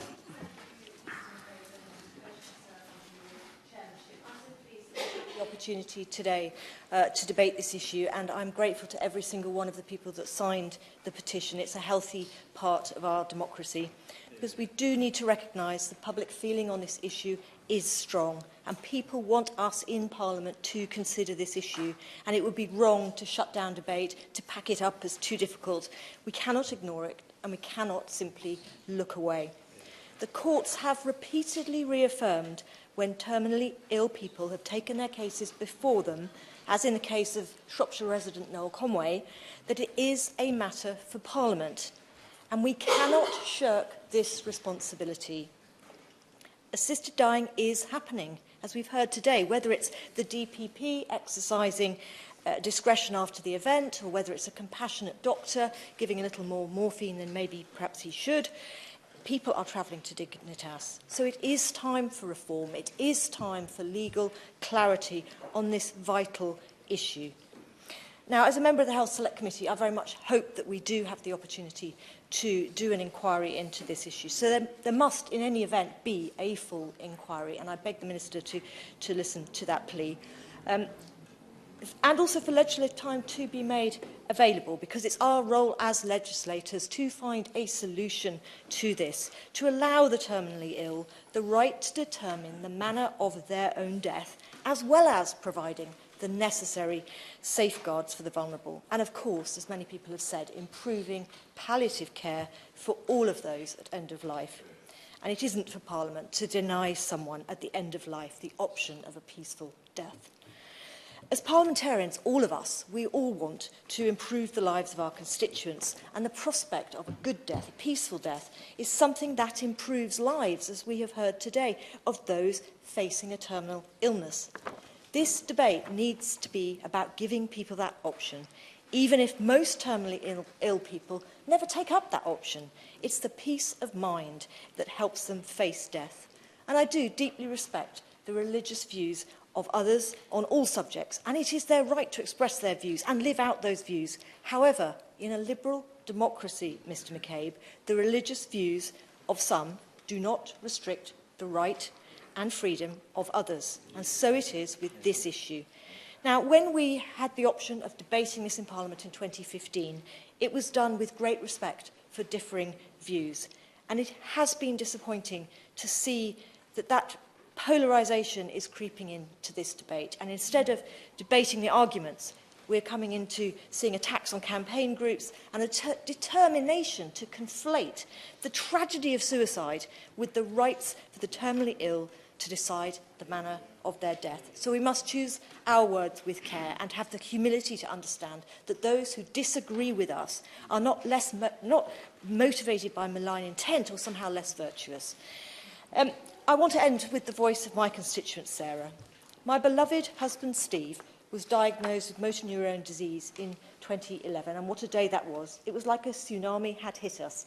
Steve was so brave and a true warrior, but MND is not a fight to be won. To watch the man I loved, the father to my 3 children, lose every single scrap of dignity for so long was completely heartbreaking. In truth, I was never ready to say goodbye to him, but watching him suffer in that way was so cruel. Steve deserved the right to choose, the right to say when enough is enough. And Mr McCabe, who are we to deny Steve and others like him that freedom and that choice? Stephen Morgan. Thank you, Chair. And I rise to speak on behalf of my constituent, David Dennison. Mr Dennison is a resident of Southsea and one of 264 people to have signed this important petition from my constituency. 6 months ago, Mr Dennison went to his GP with a persistent cough. Following some tests, he was eventually diagnosed with an aggressive form of pancreatic cancer.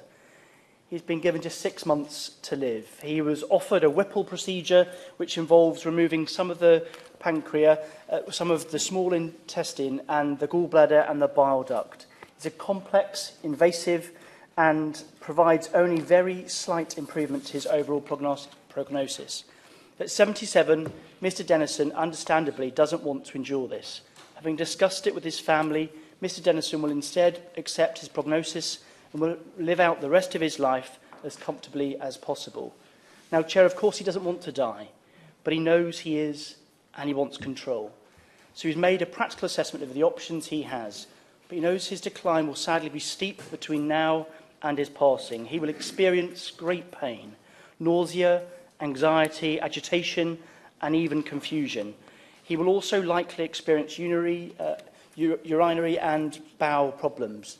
There will be little his family or doctors can do but manage his pain. Having discussed it with his partner and his sons, it is clear that he would prefer to end his life on his own terms. Yet the law prohibits him from doing so. In fact, he even explains that in some cases people feel it taboo to discuss the concept because they don't want to upset their families or appear ungrateful to the medical care that they have been offered and are receiving. Chair, I want to stress that I completely understand the sensitivity of this topic, but it's a matter of consciousness. But with 300 dying people per year ending their own lives every year, and almost half of people saying that they would break the law and risk prison to help a loved one, burying our heads in the sand is no longer an option.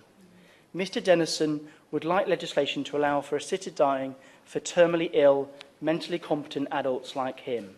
He's been working with the charity Dignity in Dying to raise awareness and restore the choice and control that ugly terminal diseases take from us. It's something that the majority of both adults and GPs now support. I'd like to pay tribute to Mr Dennison for his openness and frankness about such a difficult issue. I wish him and his family the very best. Chair, I will end by saying this. It's time for a national conversation about this sensitive issue, one that respects the sanctity of life, but importantly, respects the choices of those who are living it. Sir Edward Lee. Those who favour assisted dying are going to get their wish. There will be debate on the floor of the House of Commons, and if there's one more debate, there'll be other debates. They'll go on for the years, and the majorities against assisted dying will get less and less, because, of course, it's true that we are up against it. Overwhelmingly, the economics are against us. We have a vast, ever-growing population. It is about economics. We have a vast, ever-growing population of people who are very frail, very elderly, who are a burden on society, and they know they are a burden on society. And therefore, I predict that sooner or later the House of Commons will debate this, and sadly, I'm sure they will pass it into legislation, pass a law, as so many other countries have done. This isn't a debate about assisted dying. We all want to help people to die peacefully and painlessly. This is a debate about assisted suicide, about helping people to kill themselves.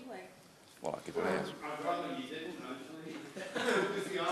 The honourable gentleman is making the point that this is about suicide. I wonder if the honourable gentleman has a family member, as I have, who took their own life through suicide, and whether he understands the difference that we're talking about today.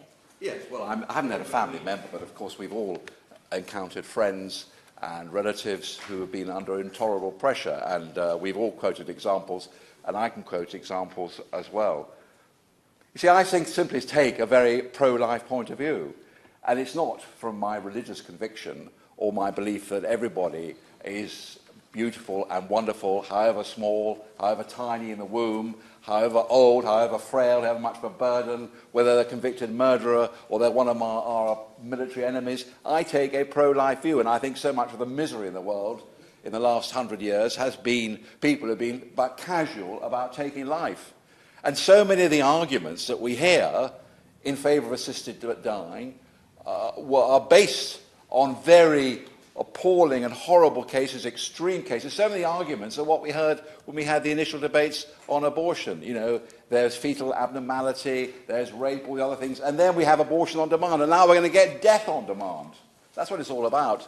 And all the pressure, particularly on the frail and the vulnerable, will be about this. And I want to make one theological point. I mean, a friend of mine died in the first months of COVID. He died in agony. He died in a part of the country where he was sent out of hospital. The medical profession was panicking. He wasn't given adequate palliative care. He died in agony, appalling. And therefore, we all are agreed that we're still not doing enough about palliative care. And we have to do much more. And we have to tell everybody and make this point that you do have a right to go into a hospice. And so many people are not given this right to go into a hospice and given the full benefit of modern medical technology to allow you to die peacefully and painlessly. And for the overwhelming majority of people, if they're given palliative care, that is an option that they can enjoy. Another friend of mine, I actually watched him die, my best friend, he was a former colleague in this house. He was dying of terminal cancer. I was sitting beside him. I could actually see the morphine pumping through his wrists. And he died peacefully and painlessly, but I have no doubt that it was the morphine that killed him. And theologically, morally, legally, there is nothing against a doctor helping me to die by pumping morphine into me, even though that is the immediate cause of my death. Well, people are shaking their head, but I've actually seen it happen. And is there anybody, is there anybody in this room who would blame a doctor who helped somebody to die who was in agony, even if the immediate cause of that death, they weren't trying to kill them, the doctor wasn't trying to kill them, they were trying to ease the pain. And in easing the pain, by delivering that amount of morphine, that might have hastened their demise. So let's be realistic about it. Let's try and take a pro-life view. And let's remember, and it's been the point been made again and again. Order, Vera Hophouse. I want to thank those tireless campaigners, especially Pauline Carroll from our local Bath branch of Dignity in Dying, who has taken me on a journey over the 5 years. I gradually changed my mind over this difficult and complex issue due to her courageous campaigning, never letting go. Pauline is here today watching the debate. The government has passed an amendment to the Health and Care Bill to fully fund palliative and hospice services in the future. That is very welcome, but it is not enough. Our current law needs to change. One doesn't exclude the other. It was disappointing that time for debate of Baroness Meach's bill was not given and that Conservative peers were whipped to vote against Lord Forsyth's amendment on assisted dying on the Health and Social Care Bill on the 16th of March. It is now time to apply honesty and justice to this debate. Constituents of mine have campaigned for years for a safeguarded assisted dying law for mentally competent, terminally ill adults with a 6-month prognosis, and I do not accept that this is the thin edge of a wedge. Whatever you might otherwise hear, it is a fact that palliative medicine and care has its limitations, even at its most excellent.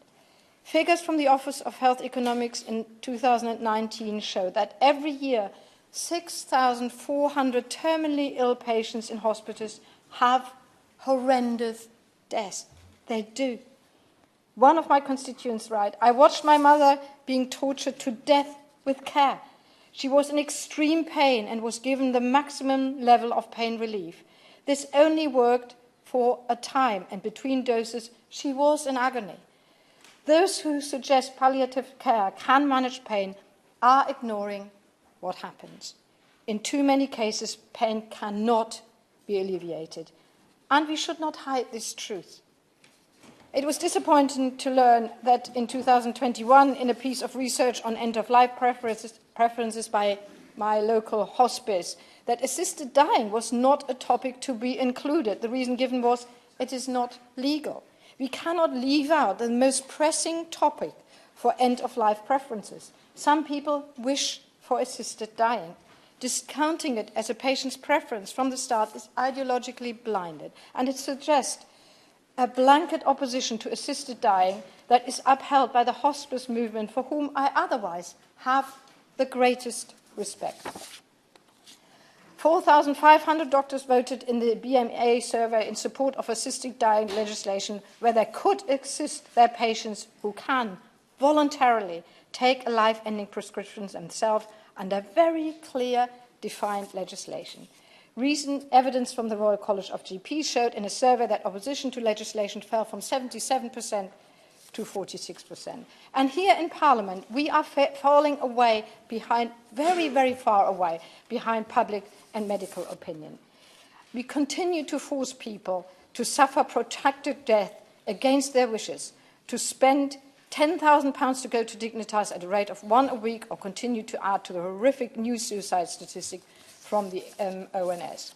Some terminally ill will not choose palliative care, but opting for the choice of a safeguarded doctor-assisted death, and this should be their right. I have come to on a journey to truly believe that prolonging an agonizing life is not what I speak as a Christian, should stand for, but allow for a compassionate death when this is what the dying person is wishing for. Peter Gibson. Thank you, Mr. McKay. It's a pleasure to serve under your chairmanship, and I congratulate the member for Gower in leading today's debate and her carefully considered speech. And I want to thank the 262 people of Darlington who signed this petition. And in addition to those signatories, I've also received correspondence from constituents with views on both sides of this debate. But, Mr. McCabe, I am not in favour of assisted dying.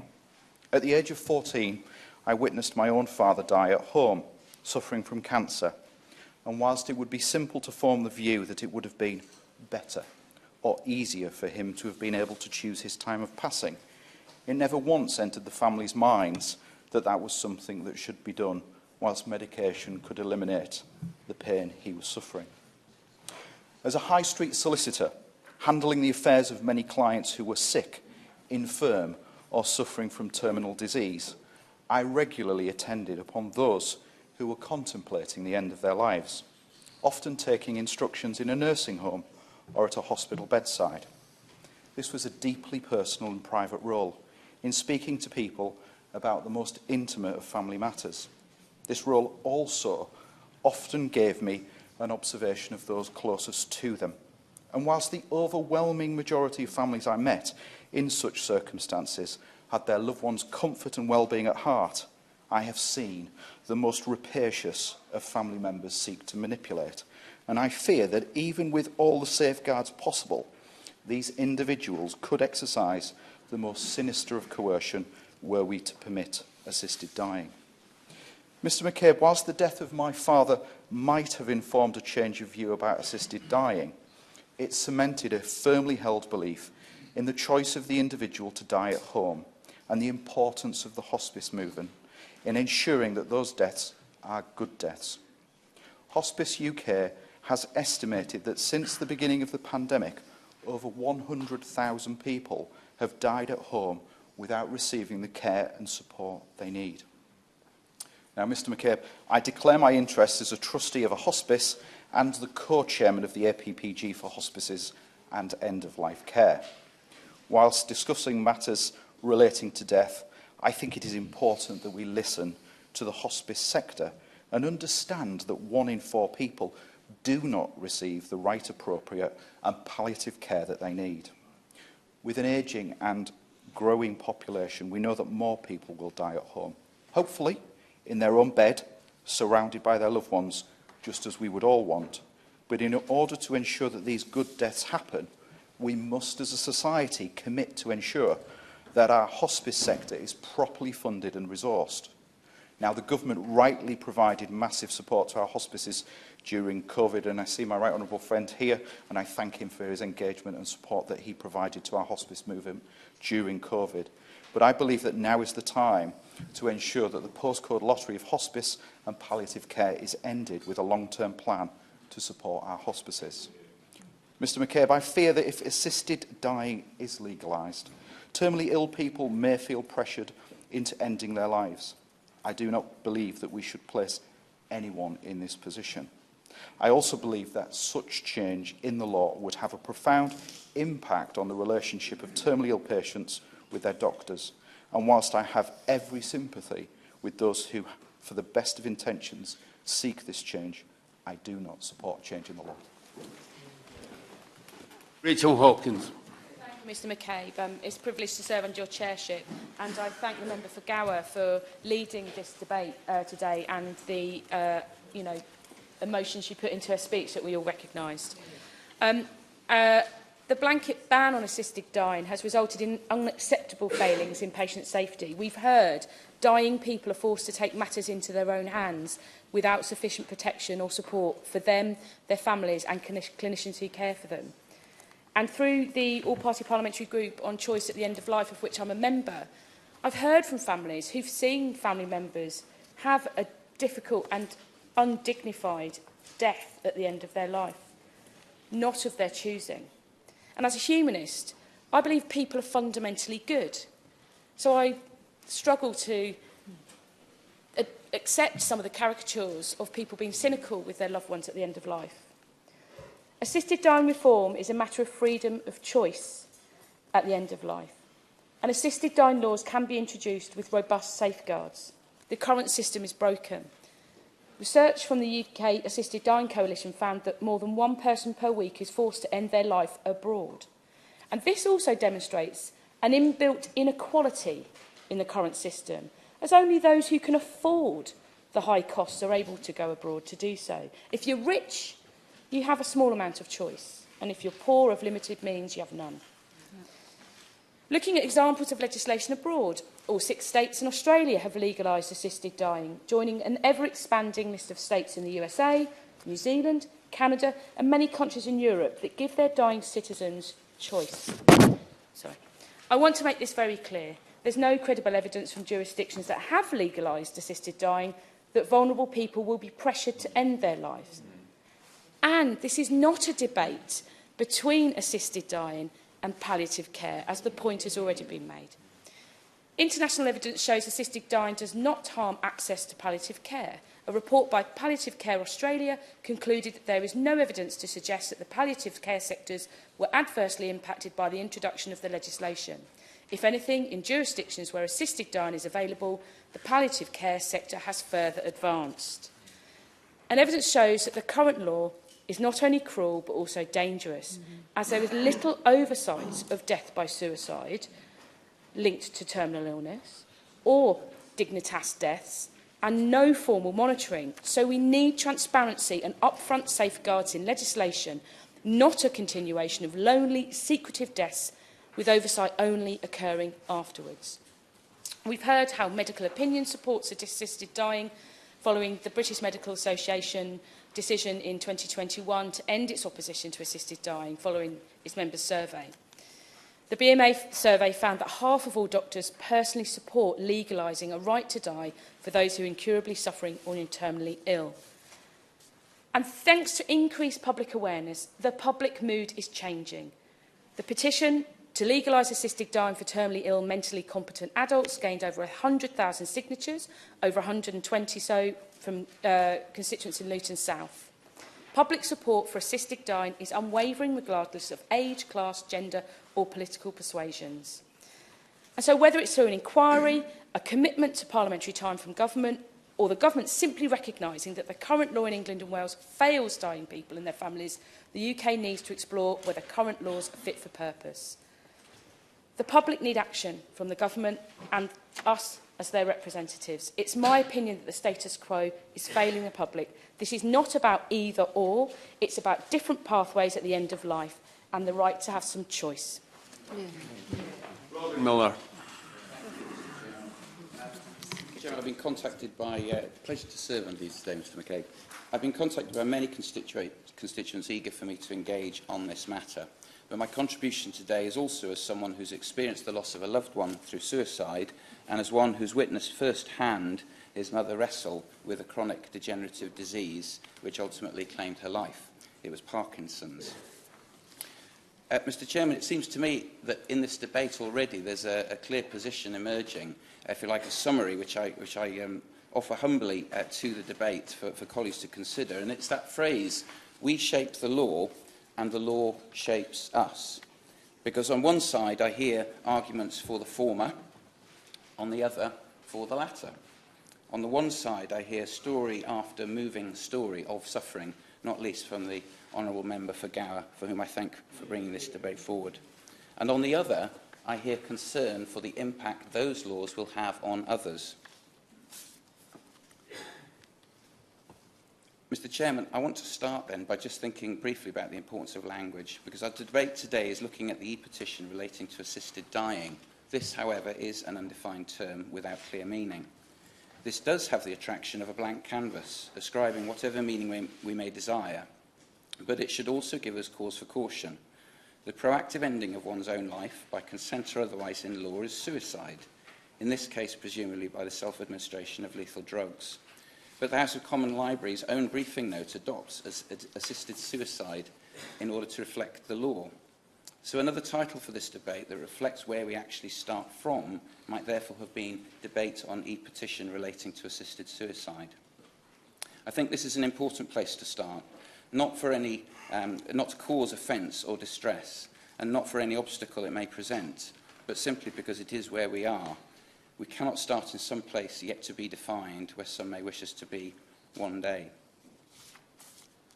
There are many terminally ill people, those without name and number, as the Honourable Member for Devizes has said, who want to live, and who need to know that society wants them to live. They need to feel valued, they need to feel safe. A move towards an assisted suicide society risks introducing an obligation on an individual terminally ill to seek or consider an assisted death through lethal drugs, that it may even be their moral duty to do so. We cannot simply dismiss this unintended consequence. Assisted suicide legislation has the potential to create exactly such a powerful counter-narrative of a duty to society or family and loved ones to remove the inconvenience, the burden and the cost. That's not a message I believe we should send or have bound into the fabric of our society through law, nor is it a duty that should bind those in the caring profession driven by the preservation of life. I would say to the Honourable Member for Suffolk, the Right Honourable Member for Suffolk, who spoke earlier, that the 2020 survey of BMA members he referred to showed, in fact, that the majority of those licensed to practice and closest to terminally ill and dying patients, those in palliative care, geriatric medicine, oncology and GPs, do not support legalisation. As it stands, the best that could be argued is that the BMA's position is one of neutrality. It's also worth mentioning, Mr Chairman, that in the context of other countries, when we reference them, for example, Belgium and Netherlands have both been mentioned, that there has in fact been no growth in services per 100,000 head of population in Holland from 2012 to 2019. This must be a concern for all. It's also important to note the context, and the context must also include reference to the fact that Holland has approved plans... Cherry. Good. Joanna Cherry. Oh, sorry, Christine Jardine. My terrible apologies. I'll just get these fixed. Christine Jardine, my apologies. That's all right. Accepted. It's an honour to serve under your chairmanship, although Joanna may have something else to say about it. Thank you very much. This debate today, one thing has jumped out at me, and it was a remark from the Right Honourable Member for West Suffolk when he said, "What would you do?" The truth of the matter is, I don't know what I would do in that situation. And I know that I don't know what I would do because I have sat with relatives. I sat with my mother who struggled to breathe, but struggled to keep going. And I do not know in that situation what she would have wanted because she did not have the choice. And that is where I think the crux of this argument is. It's not about what any of us want or might want or the kind of death that we would like. It's about allowing that choice for other people, allowing them to have a say over their final hours or days. And I think that's the message that is in this petition to us here today, of which 273 of my constituents signed, and many, many more have written to me. They want Parliament to take the time to listen, debate, lead a national discussion on a topic which affects us all. In Scotland at the moment, my colleague Liam MacArthur is bringing a bill to Parliament there. As was mentioned earlier, it's not the first time that it's come to the Scottish Parliament. And I hope that he will be successful in that. Not because I want everyone to choose an assisted death, but because I want everyone to have the choice. And it's not an either-or about palliative care. We need better palliative care as well. People need to be able to choose between better palliative care or an assisted death. And we've seen across the world what happens. And there isn't this wedge, this rush to change. We have seen in other countries, 11 states in the United States, where terminally ill patients have the right to choose. In all 6 Australian states, all of Canada, New Zealand, Spain, other countries who have taken this difficult choice. And I'm not aware of any of them saying publicly that they regret it or there being any great movement. I may be wrong, but I'm not aware of any great movement to reverse it. And on the point of elderly people feeling pressurised to accept an assisted death for the sake of their families, life is precious. And I actually believe it's at its most precious when you know you're about to lose it. And I find the thought that anyone would say, well, I have to do this because, my family might want it. I find that astonishing. I do not believe for a minute that that is what this debate is about. It is about those people who are faced with death being able to choose. I know that what I would like is to die at that point where I am still able to walk along the beach with the dog, to enjoy a laugh with my friends and my family, to end my days with a smile on my face and know that they will have happy memories of my last few moments. But I also know that as the law stands at the moment, I will never have that choice. I will never be able to have the death that I choose. And that is why I think this is the moment where we need to find compassion and listen to what the public want. Jill Mortimer. Completely forgot. Pleasure to serve under your chairmanship. I've heard lots of sides and I've walked a tightrope on this for quite a long time. One thing that I'd like to say is that in this country, for some people, there is a choice, a right to die. Those people who decide to have treatment withdrawn, but they die horribly. They suffocate, or they starve, or they die of dehydration. But doctors are allowed to withdraw that care. So they're allowed passive intervention. Is it such a great step to allow people who are in that position to have drugs, modern medicine, to allow them to slip away? Other people, we've heard my honourable friend, the member for Darlington, talk about coercive abuse from relatives. That could exist already because you have DNR. How many times are relatives sitting around hospital beds saying whether to put DNR orders on their relatives? It doesn't stop us having it because it's the right thing to do.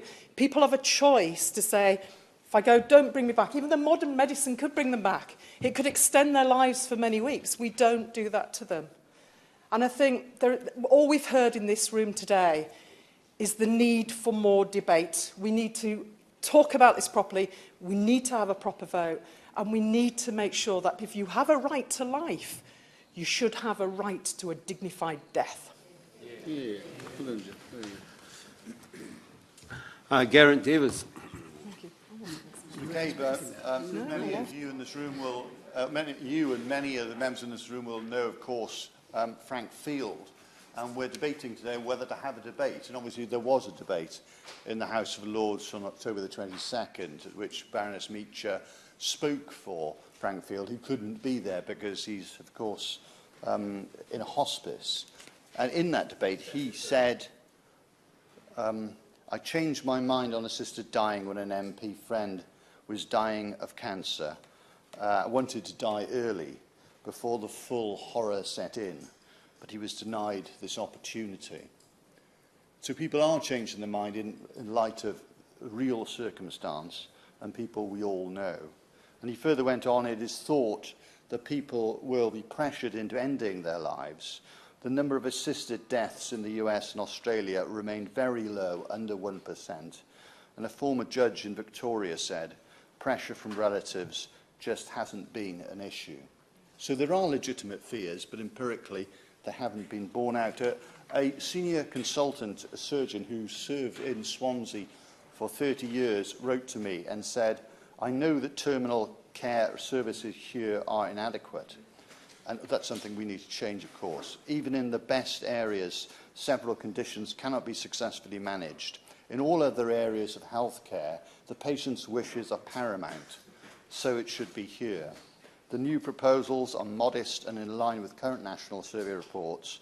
Think for a moment of what your personal view might be if you were diagnosed with a condition like motor neuron disease.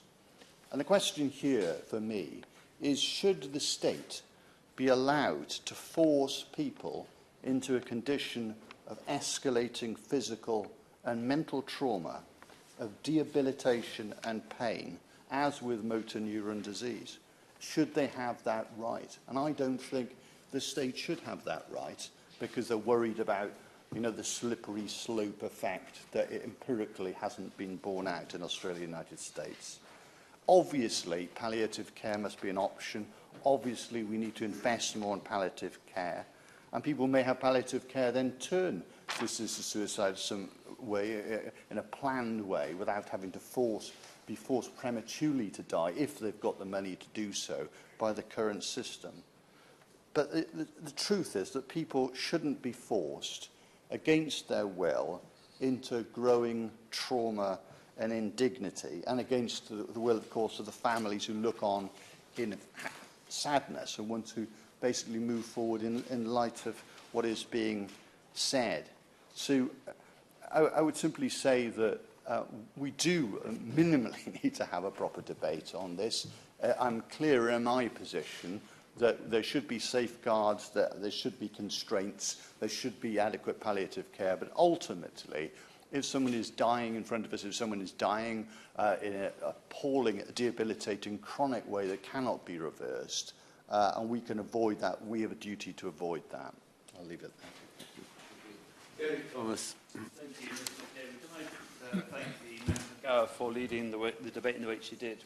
I understand how difficult this issue is, and I ought to say, Mr McGabe, that I am a member of the Dying Well APG, but also I chair the APG for Brain Tumour. Obviously, I speak for myself this afternoon. And I've sat by the bedside of people who, as they have neared the end of their lives, and I've met many constituents who mourn the loss of loved ones and are distressed by the manner in which they died. And I'm really grateful for all those that have taken time to speak to me. My own personal story is that my mum and my dad actually travelled up to London to watch a debate here, I think it was 2016, on assisted dying. At that time, my mum had been given a terminal diagnosis. She lived on after the debate, and at that time they were absolutely opposed to assisted dying. She actually suffered quite horribly at times. Fantastic support by the hospice to help her with that. And my dad went through all of that journey and sometimes providing all the care she needed. But at no time, right even after, since my mum passed away, has my dad changed his view about the particular issue. And I think, and I agree with him on that.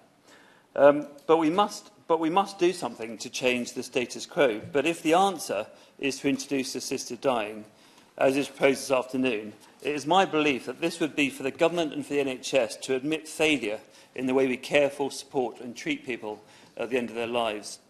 The tragedy that this debate has highlighted once again is that despite making tremendous efforts and improvements in the end-of-life care, we consistently fail to provide the best and most appropriate end-of-life care at the right time and in the right place. And my constituents don't have the right or opportunity to choose the best palliative care because it just isn't available to them. And the sad truth is that much of the suffering that has been described this afternoon could have been managed, much of it, not all, could have been managed and eased by higher standards of end-of-life care. But to provide this, it must be much further up the agenda. Workforce challenge in health and social care must be addressed, and advances in pain control must be available to everyone who needs it. On this, I believe there is consensus in this room. But I fully accept that if excellent palliative care was ready and available, it would not bring an end to the suffering for everyone. But I suspect that many of those who signed the petition that we are considering today would have had a very different experience in the loss of their loved ones had the palliative care that we've all described been available. And I suspect that actually in signing that petition, it's because that many, many people lack confidence in the current availability and quality of end-of-life care. We have made significant improvements in the way we care for those at the end of their life. I've seen the tremendous care and expertise of those in the hospice movement by care staff and others, such as community nurses and organisations such as Macmillan. But despite this knowledge, we do not make palliative care available wherever and whenever it is needed.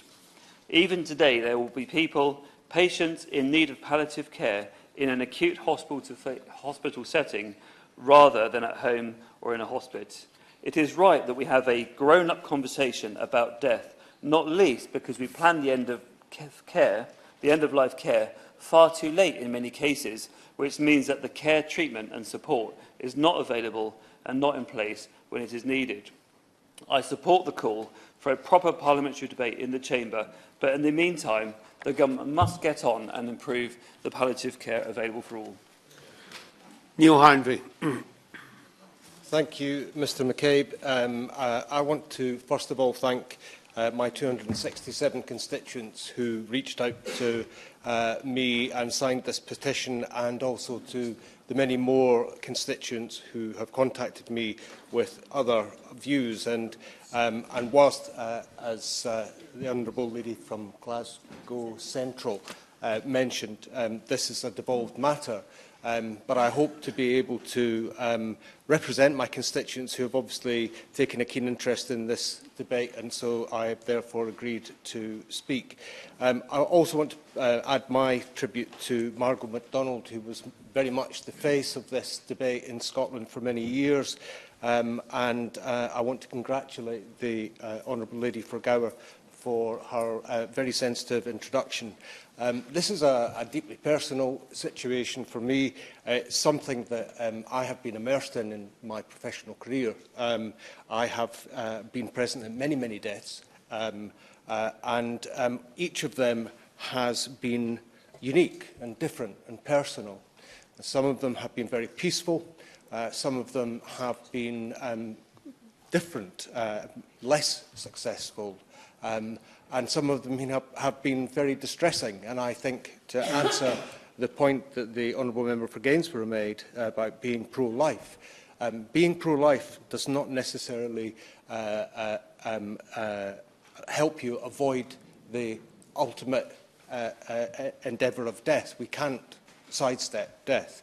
And the most distressing case that I can recollect was someone who was very pro-life. It was a young man, he was 19, he did not want to die, his lungs were full of disease, and he was pleading with me to find a way to help him breathe so that he could continue to live. So having a good death is not always possible. But I would add my voice to the concerns around palliative care and palliative care funding. It's absolutely essential that if you want to provide an effective and efficient service, then supporting good quality palliative care is absolutely essential. There are a number of other points I think I wanted to pick up on, particularly around capacity and the presence of coercion. Coercion can exist in many different ways. It's not just family members who want to get their hands on the assets of parents, although that is a realistic fact, unfortunately. But it's also the coercive effect of pain. Pain can push people to make decisions that they otherwise wouldn't make, and if they're not getting good quality palliative care, they may not have had access to the correct pain pathway to manage the symptoms that they have. But on a sort of purely personal level, this is a conversation that we've had in my household, and I am steadfastly ambivalent about the issue, despite all of my experience, because I listen to points that have been made on both sides of the argument and I go, yeah, great point, great point.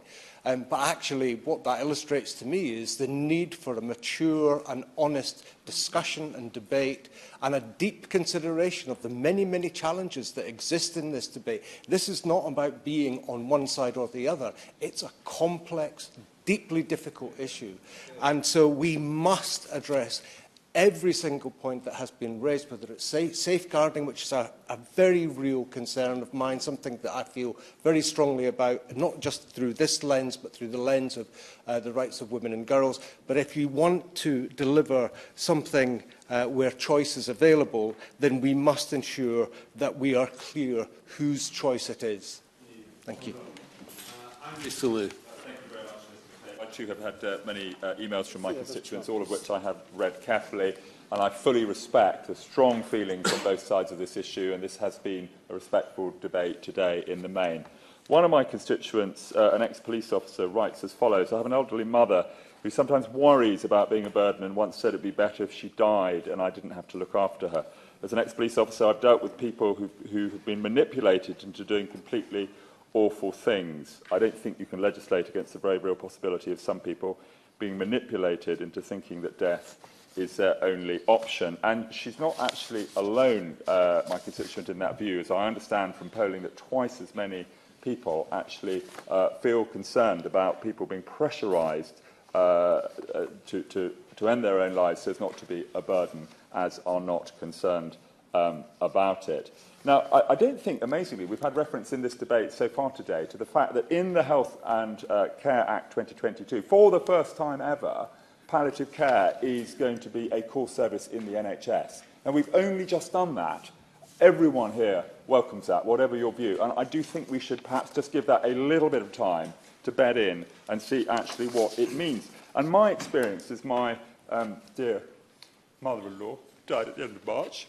I was very close to her. And I thought the provision of morphine was actually slow and difficult to get hold of. I drove around to a number of GPs at weekends to get the paperwork signed for her. We always seem to be a little bit chasing the tail.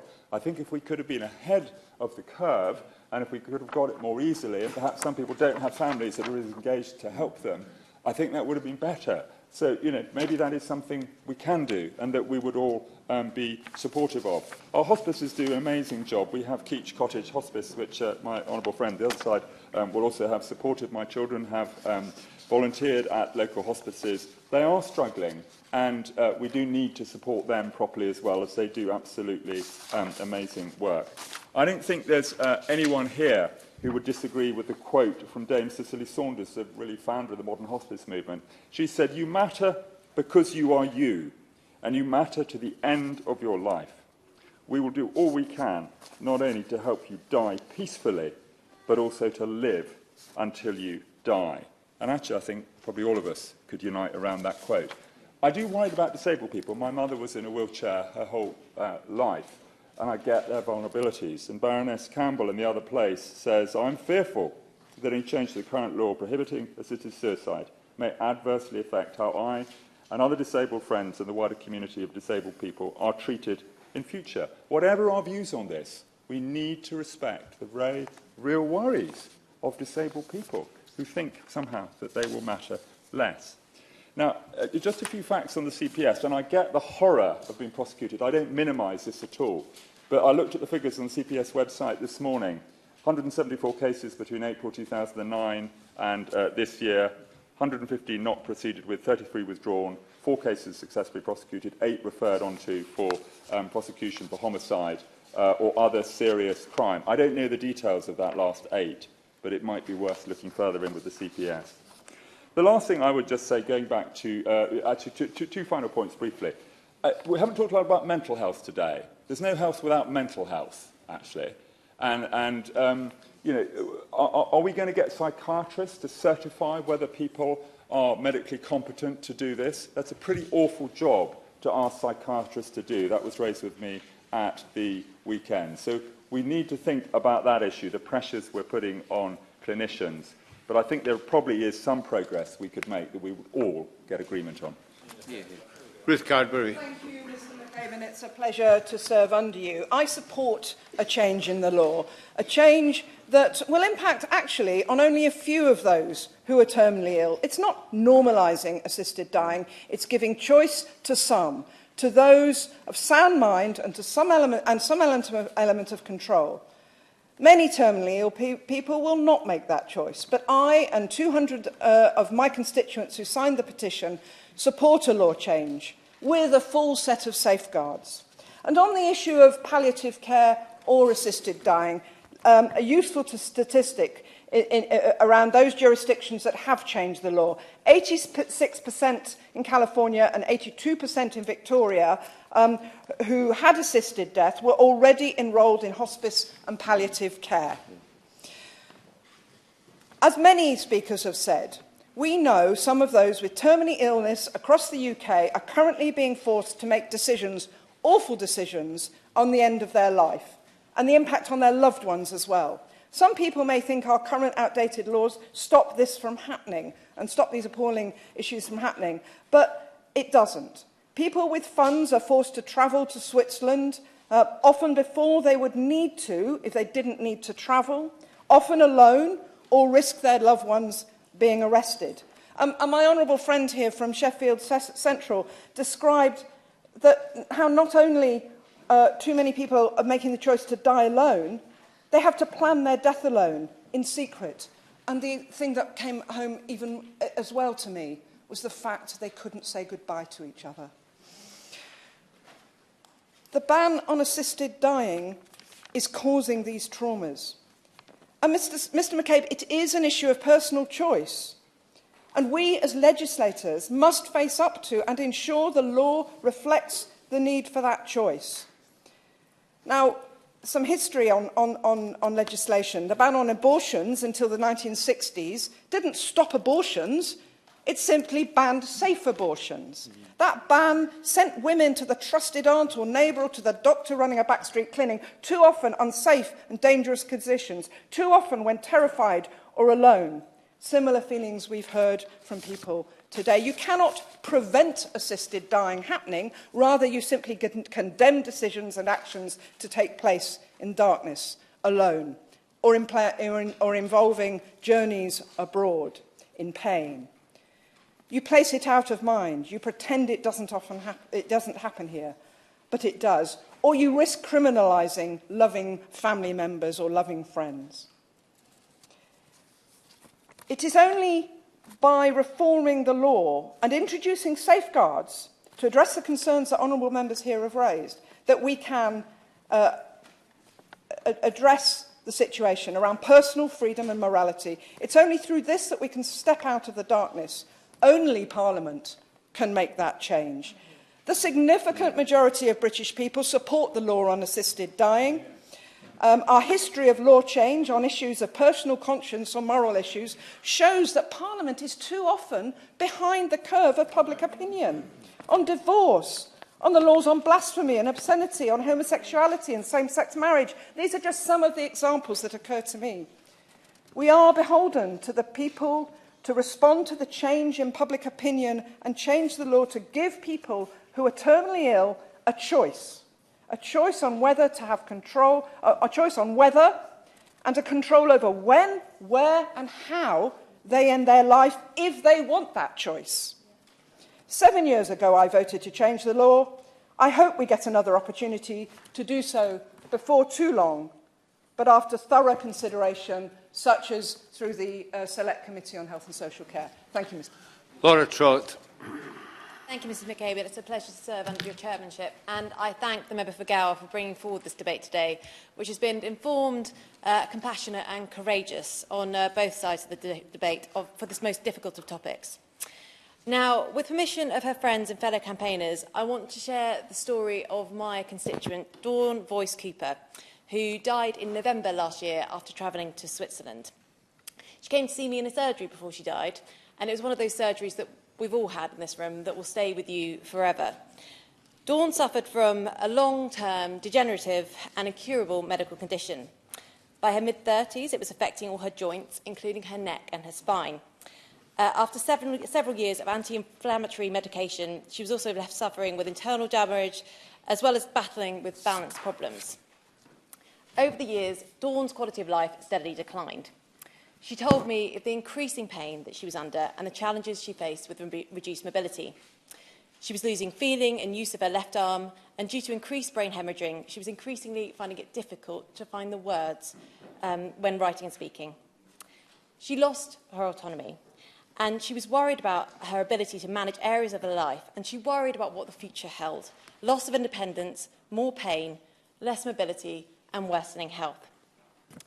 Because of this outlook, Dawn decided that when the time was right, she wanted to end her life with dignity at a centre in Switzerland.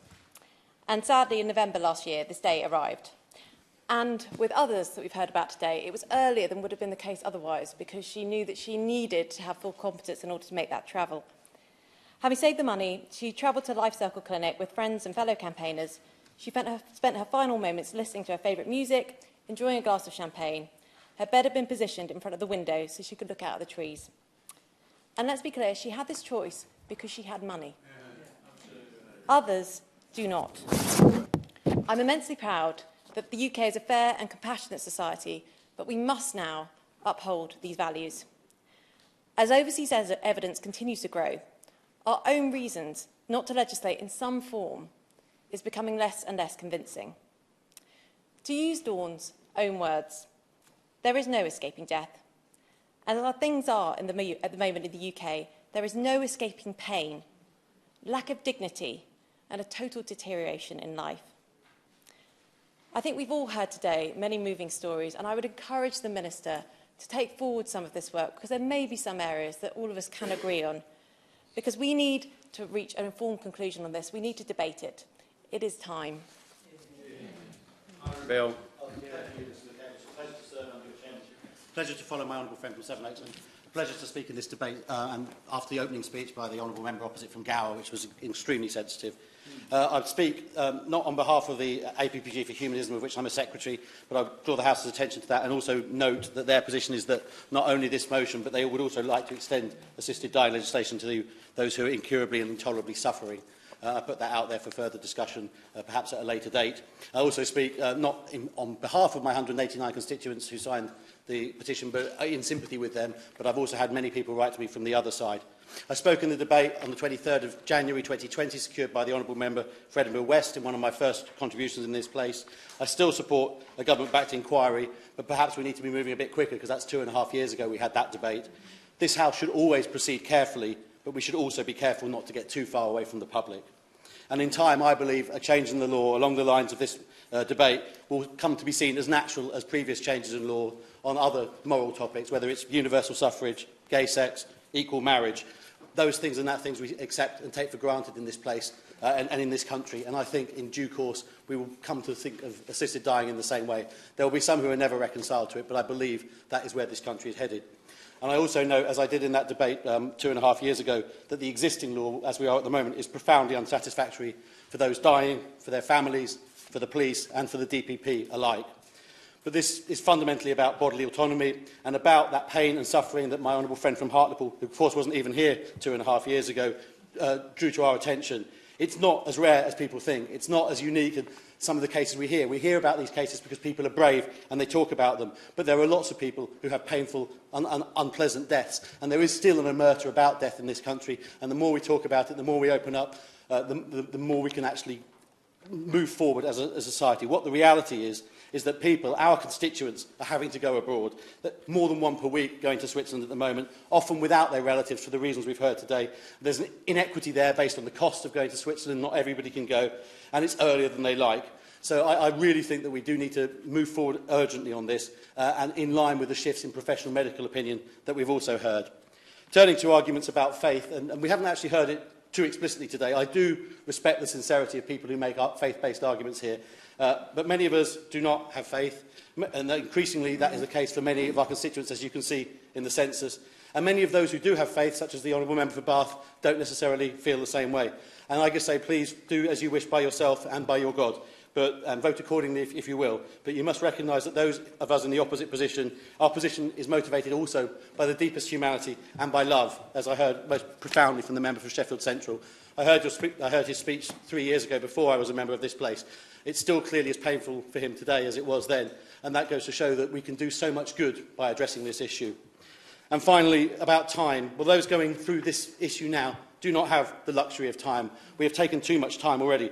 The public interest in this topic, in both senses of the word, is clearly obvious. The interest in this House is obvious. So it is time to look at what more we can do, and we must dedicate the time now in this House to actually debating what a new law could and would do, and then at some point, very soon, have a vote on that. Mark Warman. Thank you, Mr McCabe. In my family, there is a history of cancer, of heart attack, of multiple sclerosis, of stroke, and a whole host of other genetic nasties that I prefer not to dwell on. But it does make a terminal diagnosis a pretty good bet.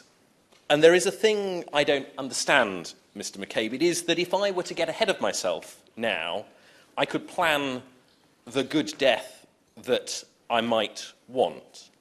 But if I were to wait until that terminal diagnosis, if I were to do what I'd hope is the right thing, this House tells me that I can't do that. It tells me that I mustn't do that. And I ask myself, who do we think we are to make that personal choice a matter for Parliament? I don't want to make assisted dying compulsory, Mr McCabe, but I do want to make it a choice.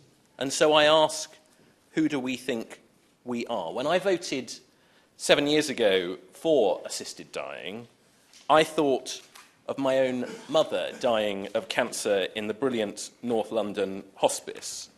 And without picking a fight, Mr McCabe, let me tell you I've never been more in favour of female bodily autonomy than I was watching what she was going through. This is about autonomy.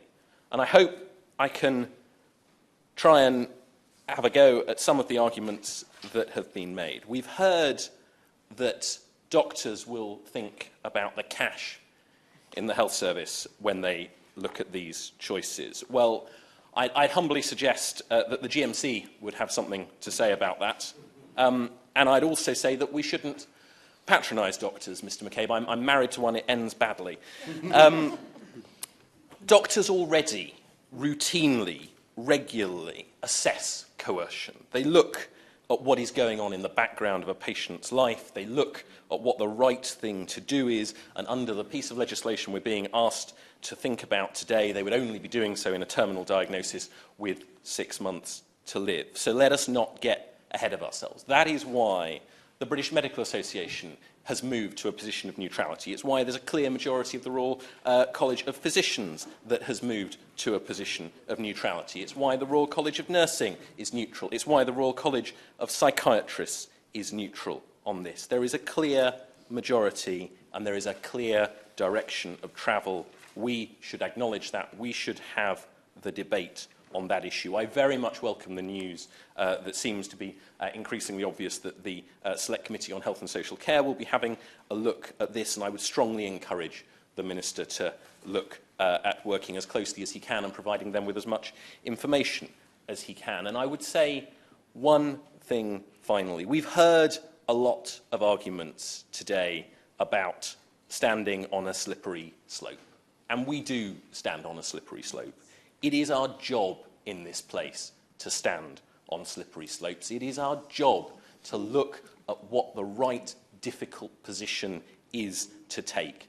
And I say simply to the Minister, right now, we're standing in the wrong place on a very tough slippery slope.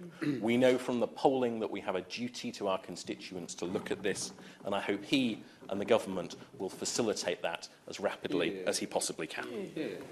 Last but not least, Kevin Hollinwright.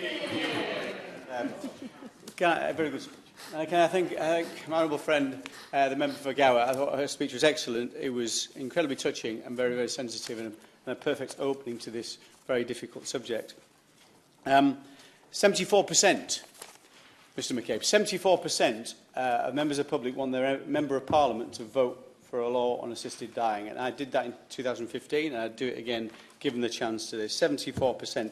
A remarkable quirk of fate in that vote in 2015, 74% of members of Parliament voted against bringing in a law of assisted dying, which I think is entirely unsustainable. This is not holding back the tide. This is holding back a tidal wave of support for this. And we've heard so many times in recent years, we must trust the public. And I absolutely agree with that. And I trust I think the 350 members of my constituents in Thirsk and Malton who wanted this debate. I don't agree with my own friend, the member for Gainsborough, and I agree with him on many topics, very great common sense normally, but this is not about economics. Normally. This is not about economics. This is about the people, what the people want. And I've got to say, the very well-behaved members of the gallery today who attended, I guess the percentage of people who want assisted dying much, much higher, because this is such a sensitive subject. I will look. No, the chair says no. I do apologize. We'll talk about it afterwards. I would have done for you. But it is about what has been said on a number of occasions this afternoon. This is about choice.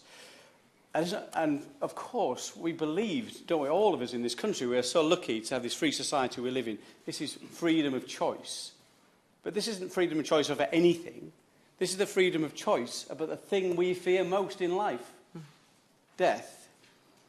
And it's not actually, I would say today that I don't actually fear death. I might think differently in a few years' time, Mr McCabe, when I get that point in time, we're getting closer. But I tell you what I do fear. I fear a painful death. I absolutely fear a painful death. And I may have options. And some of us, are lucky enough that we could plan ahead, and we could say, well, we'll make that trip to Zurich, or we might take that terrible path that my old friend, the member for Sheffield Central's father had to take. And you have a choice, of course, to do what you think is right, which is not have that option and just and go and take the natural path. But I think it is wrong to remove from people the choice that other countries have, other places have, and that we can choose as well, the ones who are lucky enough to have that choice. There's one thing as well, I think, we've probably not discussed in this debate. It's not just about the fear of dying. It's just the fear of what might happen. There's this quote from Dr. Sandy Bryden, who died of a rare form of cancer in the UK. He said, "Knowing I had the option of an assisted death when things get too much would allow me to live now without the constant fear of what might happen at the end. For me, assisted dying isn't about dying, it's about living. Living that last time we have, knowing we have the choice, away from that anxiety. That must be a terrible anxiety for people nearing this in these situations. And certainly something I would have wished for my mother when she passed away at the end of 2019. The palliative care was there, but still it was, for all those around her, a traumatic experience. I don't get the slippery slope argument. We've seen Oregon, which hasn't changed its law in 25 years. It's a very low percentage of people take this path, 0.7% of deaths through assisted dying. But I do understand there are really cogent arguments why we wouldn't have this, which is why I support an inquiry. I just don't see what the argument against an inquiry is. We can look at best practice around the world and decide what's best practice in the United Kingdom. Thank you. Now, look, we've got 31 people into this debate. We've had to squeeze the front benches a little bit to do that. So if you could confine yourself to 9-10 minutes, the mover might just get a last word. Andy Slaughter for the opposition. Thank you very much, Mr. McCabe. It's a pleasure to see you in the chair today. And I'd like to start by thanking everyone for their contributions to today's debate. Members have spoken with personal sincerity and faithfully to represent their constituents' views on a very emotive issue. We've heard passionate speeches this evening proving that the topic of assisted dying is a compelling subject for both sides of the argument, and I'm sure members will forgive me if I don't mention everyone who has spoken, all 31, but I must acknowledge the move of my honourable friend for Gower, who's opened the debate with a dignified, moving and well-researched contribution. And I think, although we've heard that 31 members spoke, I think there were about around 50 members here present at the beginning of this debate. And out of interest, and my maths isn't brilliant, it went about 20 for one side and about 11 for the other, which may be interesting given the vote the last time this matter took place. Because 7 years ago, I wound up for the opposition on, shows how far my career has progressed, I wound up for the opposition on Rob Marris's assisted dying number 2 private member's bill. And that's not the last time this issue was debated. There was a Westminster Hall debate a couple of years ago, and the other place has debated it even more recently. But 2015 was a 5-hour debate in the main chamber, which ended with a vote. So perhaps today is an opportunity to review how things have moved on regarding this contentious subject. The answer is in some ways substantially, and in others hardly at all. What is clear now, and was clear then, in the words of the Noble Lord Fawkes, speaking for the government, is that any change in the law in this emotive area is an issue of individual conscience. In our view, it's rightly a matter for Parliament to decide rather than government policy. That must be right, but it's also right, and I'll come on to this in a moment, that for Parliament to be able to decide properly requires the government's cooperation and consent. And we perhaps should also add, which a number of members have mentioned, that the higher courts have also been consistent in their view that this is squarely a matter for Parliament, and however sympathetic they may be to the harrowing cases that have come before them, they look to us to set policy in this matter. So let us look at some of the areas where change has happened. Many more jurisdictions have legalised assisted dying. All 6 Australian states, 7 more US states, New Zealand, Canada and Spain. Over 200 million people in those and other democracies are covered by such legislation. This does not only show the direction of travel, but allows more evidence to emerge of the effect of legalising assisted dying and whether the fears surrounding it have been proved well-founded, especially those around coercion, the so-called slippery slope, and the challenges for the medical profession. On the whole, Mr. McCabe, those concerns have not materialised. One of the biggest arguments against assisted dying is concern about the possibility of coercion. Vulnerable adults nearing the end of their life could be at risk of pressure from family members who feel incapable, for whatever reason, of providing care and support for a terminally ill person. We must be alert to such possibilities. If Parliament is to decide on this matter, it's essential that there is a plan for robust safeguards against this, backed by evidence that they work. Again, we're in the fortunate position that other countries have walked this path before us, and we may be able to use their knowledge and experience to our advantage. The petition makes it clear that such safeguards are essential. The opinion of significant parts of the medical profession has moved to a neutral or more supportive view of assisted dying, with the British Medical Association and the Royal College of Physicians joining the Royal College of Nursing and several other Royal Colleges in adopting a neutral view. More evidence has emerged of the traumatic effect of the current restrictions, including travel abroad to die for those who can arrange and afford it, high suicide rates among the terminally ill, and many people dying without effective pain relief and in distressing and degrading circumstances. Public opinion is overwhelming and clear, with over 80% supporting assisted dying. This is an issue where the gap between opinion here and our constituencies has been at its widest, and I wonder if that is now narrowing. When 5,000 people were polled on the subject, 84% of respondents were supportive of assisted dying, with strong support across all demographics. The current petition received over 155 signatures in support of legalising assisted dying. This petition, sponsored by Dignity in Dying, proposes the narrowest form of assisted dying for those of proven mental capacity nearing the ends of their lives. Some jurisdictions permit assisted dying in cases of chronic suffering. That is not proposed here. 75% of the public support a parliamentary inquiry into assisted dying. This perhaps tells us where we should be heading. An inquiry allows us to learn more on the subject, hear from people with first-hand experience of the scenarios we've been discussing, and to look at the data from those countries who have legalised assisted dying to get greater insight into how it is working. Yes, of course. Does he accept that once we have assisted dying in this country, it will change the whole nature of the debate between GPs and old people? At the back of every GP's mind, every old person, yes, there will be that question, should I end it? And that is not a burden we should place on GPs. I not only don't accept that, I find that most appalling scaremongering. And I have never met a GP who I do not think has. They may vary in their competence and their skills, but in their duty to their patients, I think we have a very honourable tradition of general practitioners, and indeed the whole of the medical professions in this country. And I just think to throw comments like that into the debate is just not helpful to the honourable gentleman's own side, let alone to anyone else's. But,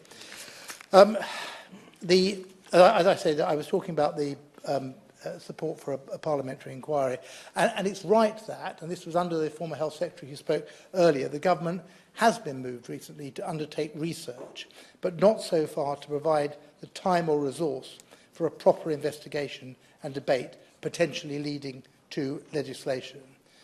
I am a supporter of good local palliative care, and I've been fighting to retain that for my constituents against attempts to restrict it for several years. We should strive to provide the very best palliative care to all those who are nearing the end of their lives. For many families, palliative care and respite care for family members is essential. But in order to offer the very best in palliative care, we need to have the tools, the people and the money to sustain it. I know my honourable friend, the member for Ilford North, has recently spoken about Labour's plan for a national care service. I believe in order to offer people real dignity in dying, we also need to have a focused approach on care and end-of-life care, which a national care service could provide. And I cite the example of the Pembridge Hospice and Palliative Care Centre in North Kensington, which served my constituents for many years until several years ago now the inpatient units were closed for lack of ability to recruit a consultant in that way. That's where we should look at the problems, not as assisted dying being an alternative to palliative care. The two complement each other. Yes, I'll give way to the Honourable Gentleman. I just wondered if you'd acknowledge that the recent Health and Social Care Act, which the government passed, included the amendment proposed by my noble friend Baroness Laura Finlay to ensure that palliative care becomes a commissioned service in the NHS for the first time in the NHS's history, and does he welcome that? I heard that from one of the honourable gentleman's colleagues earlier, and I absolutely welcome that. But as I've said it in my comments a few moments ago, we not only need a policy commitment, we also need the funding, and that includes the workforce planning, because palliative care consultants are in short supply. This should not only be a debate between different attitudes, religious practices, or medical treatments. It is or should be a debate to ensure the needs of the terminally ill are met in the most appropriate and compassionate way. I understand the strongly held views of those who oppose assisted dying, but I'm a firm believer in freedom of choice and bodily autonomy, issues that have come to the fore in the wake of Roe v. Wade being reversed, and not just in the US. This is a matter of conscience. It is one of the most sensitive we have to deal with, but we must not shirk our responsibility on those grounds. Where I agree with the petitioners today is in their request to the government to grant the means to debate and, if there is the will in Parliament, to reform the law in the interests of those who find themselves at the end of their life and in a perilous position. Whatever our difference of opinion here, I think we all agree that those nearing the end of their life deserve our compassion. There is more that we can do, not just on the debate on assisted dying, but also how we care for those who are terminally ill. As the world changes around us, we cannot stand still. We have a duty to bring this matter before Parliament again and allow it to decide. How we begin that process is down to the government, but I hope that the Minister, in responding to this debate, will agree that if the necessary time should be made available in Parliament, that we can debate and vote, and if there is the will, and can legislate on that issue. It would be perverse if Scotland, Jersey, the Isle of Man had legislated on this matter before we have even had a chance to discuss it in a meaningful way. This has been a very good debate today, and I think a very measured debate as well. But the next stage has to be to allow the voice of our constituents, which is very strong in this matter, to be heard, not just in this chamber, but in the main chamber, and therefore through legislation. Minister James thank you, Mr. McCabe. A pleasure to serve under your chairmanship, and I congratulate the Petition Committee and obviously the Honourable Lady for Gower for introducing the debate. It's a very pressured moment to have to do that in a matter like this, and she spoke with bravery and I thought set the tone for what has been a very moving, powerful debate with high-quality contributions on both sides, showing Parliament at its best, which it often is when we are freed from preset whipping and government positions and so on. I'm grateful to the more than 155,000 people who signed the petition. Obviously, we mustn't forget ultimately the role of our constituents and the public in this. And this is a welcome opportunity for the House to debate for the first time in this new session of Parliament an issue of profound sensitivity and importance. We experience the death of people we care about, and wherever one stands on the underlying issue, we must surely all want dignity and compassion for those in their final phase of life. Before I just turn to the government position and contributions from colleagues, on a note about the language which my old friend for Aberconway referred to, some people draw a distinction between assisted dying, which they see as allowing dying people to have a choice over the manner and timing of their imminent death, and assisted suicide, which they see as helping people who are not dying to choose death over life. Just to be clear, as the criminal law currently stands, there is no such distinction. The offence under Section 2 of the Suicide Act is of encouraging or assisting suicide, and my use of the term suicide reflects that. It is not with any prejudice either way. It is not, I repeat, an indication of the government taking one side over the other. And turning to the government's position, the government's view remains that any relaxation of the law in this area is an issue of individual conscience and a matter for Parliament to decide. To be clear, Mr. McCabe, this does not mean the government does not care about the issue at hand. Far from it. It is that the ultimate decision on whether to change the law is for Parliament to decide in the tradition of previous matters of conscience that have come before the House.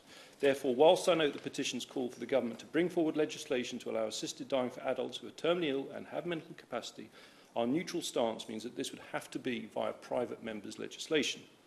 Of course, if at a future date it became the clearly expressed will of Parliament to amend or change the criminal law so as to enable some form of assisted dying, then the government would undertake the role of ensuring the relevant legislation were delivered as effectively as possible.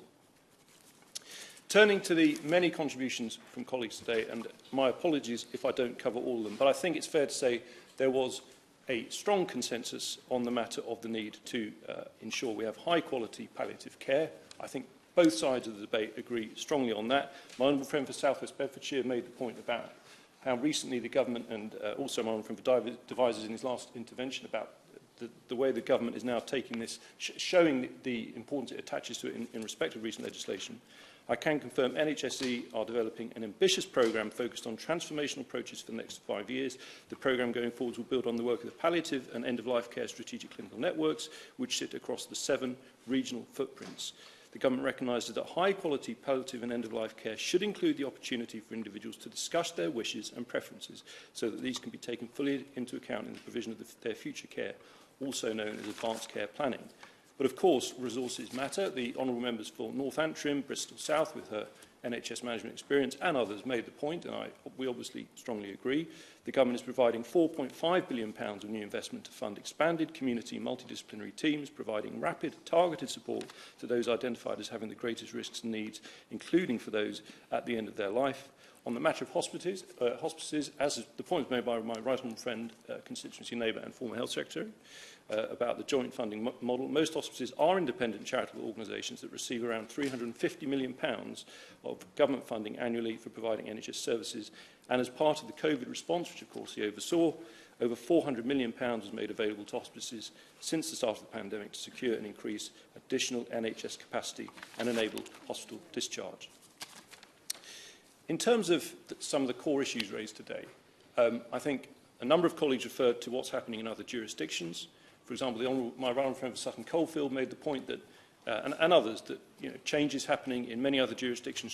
Surely we should be reflecting that, although equally my honourable friend for Hastings and Rye made the point that some of the evidence from other jurisdictions may be negative. I think she referred to the experience of the medical profession in Canada, for example. And clearly, whatever we do, however we move forward, we should always be cognizant of what is happening in those other countries and other jurisdictions where change in law has happened. But perhaps the key point of principle debate here, really where this does become a matter of conscience, is around choice. Choice versus, shall we say, the risk of abuse and the need for safeguards and so on. Many colleagues spoke about choice. My honourable friend for Thirsk and Moulton, Brentford and Isleworth, Boston Skegness, West Suffolk. The Honourable Lady for Glasgow Central said it's the right to choose a good death, in her words.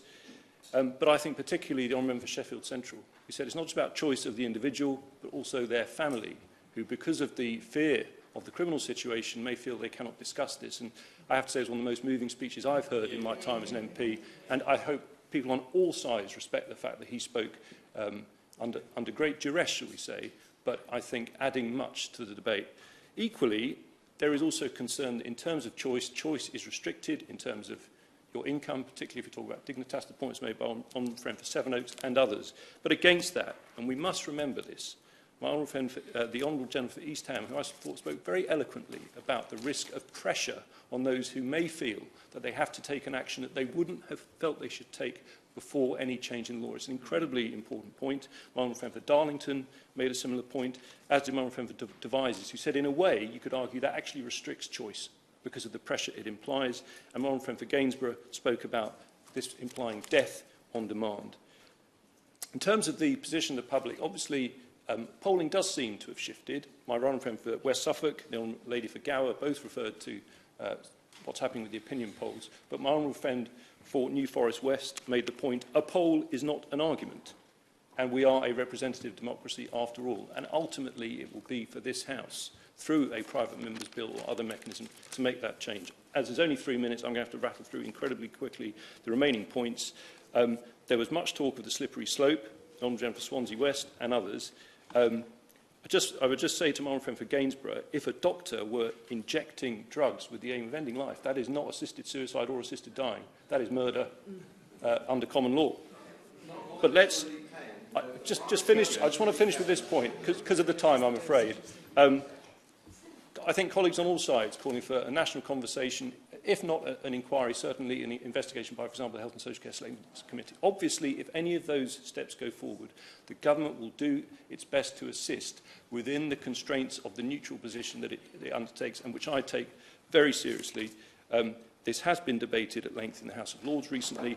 It's for honourable members and right honourable members to now bring forward legislation, private members' bills or debates if they wish through the usual channels, for example, backbench business debates and so on. But I think wherever we stand, I think we can all say this has been a very passionate debate. It has moved this forward, I think, in terms of the public's understanding of the key positions on either side. I think we should all be proud of the way in which the Petitions Committee has allowed the public to see all of the arguments in this debate, and I'm grateful to all honourable members who contributed. You have to be down before 7:30 or the motion lapses. Tonia Antoniazzi. Thank you to everybody in the room, and thank you to the people that have come here today. Thank you to all the petitioners.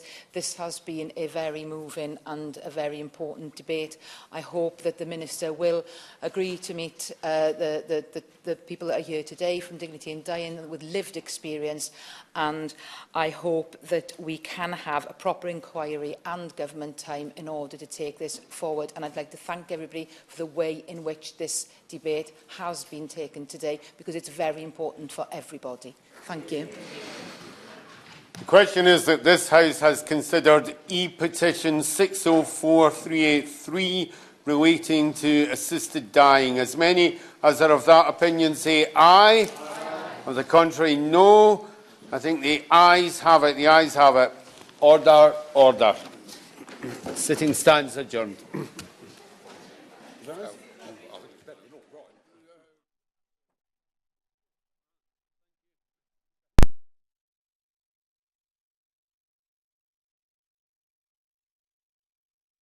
The proceeding has ended.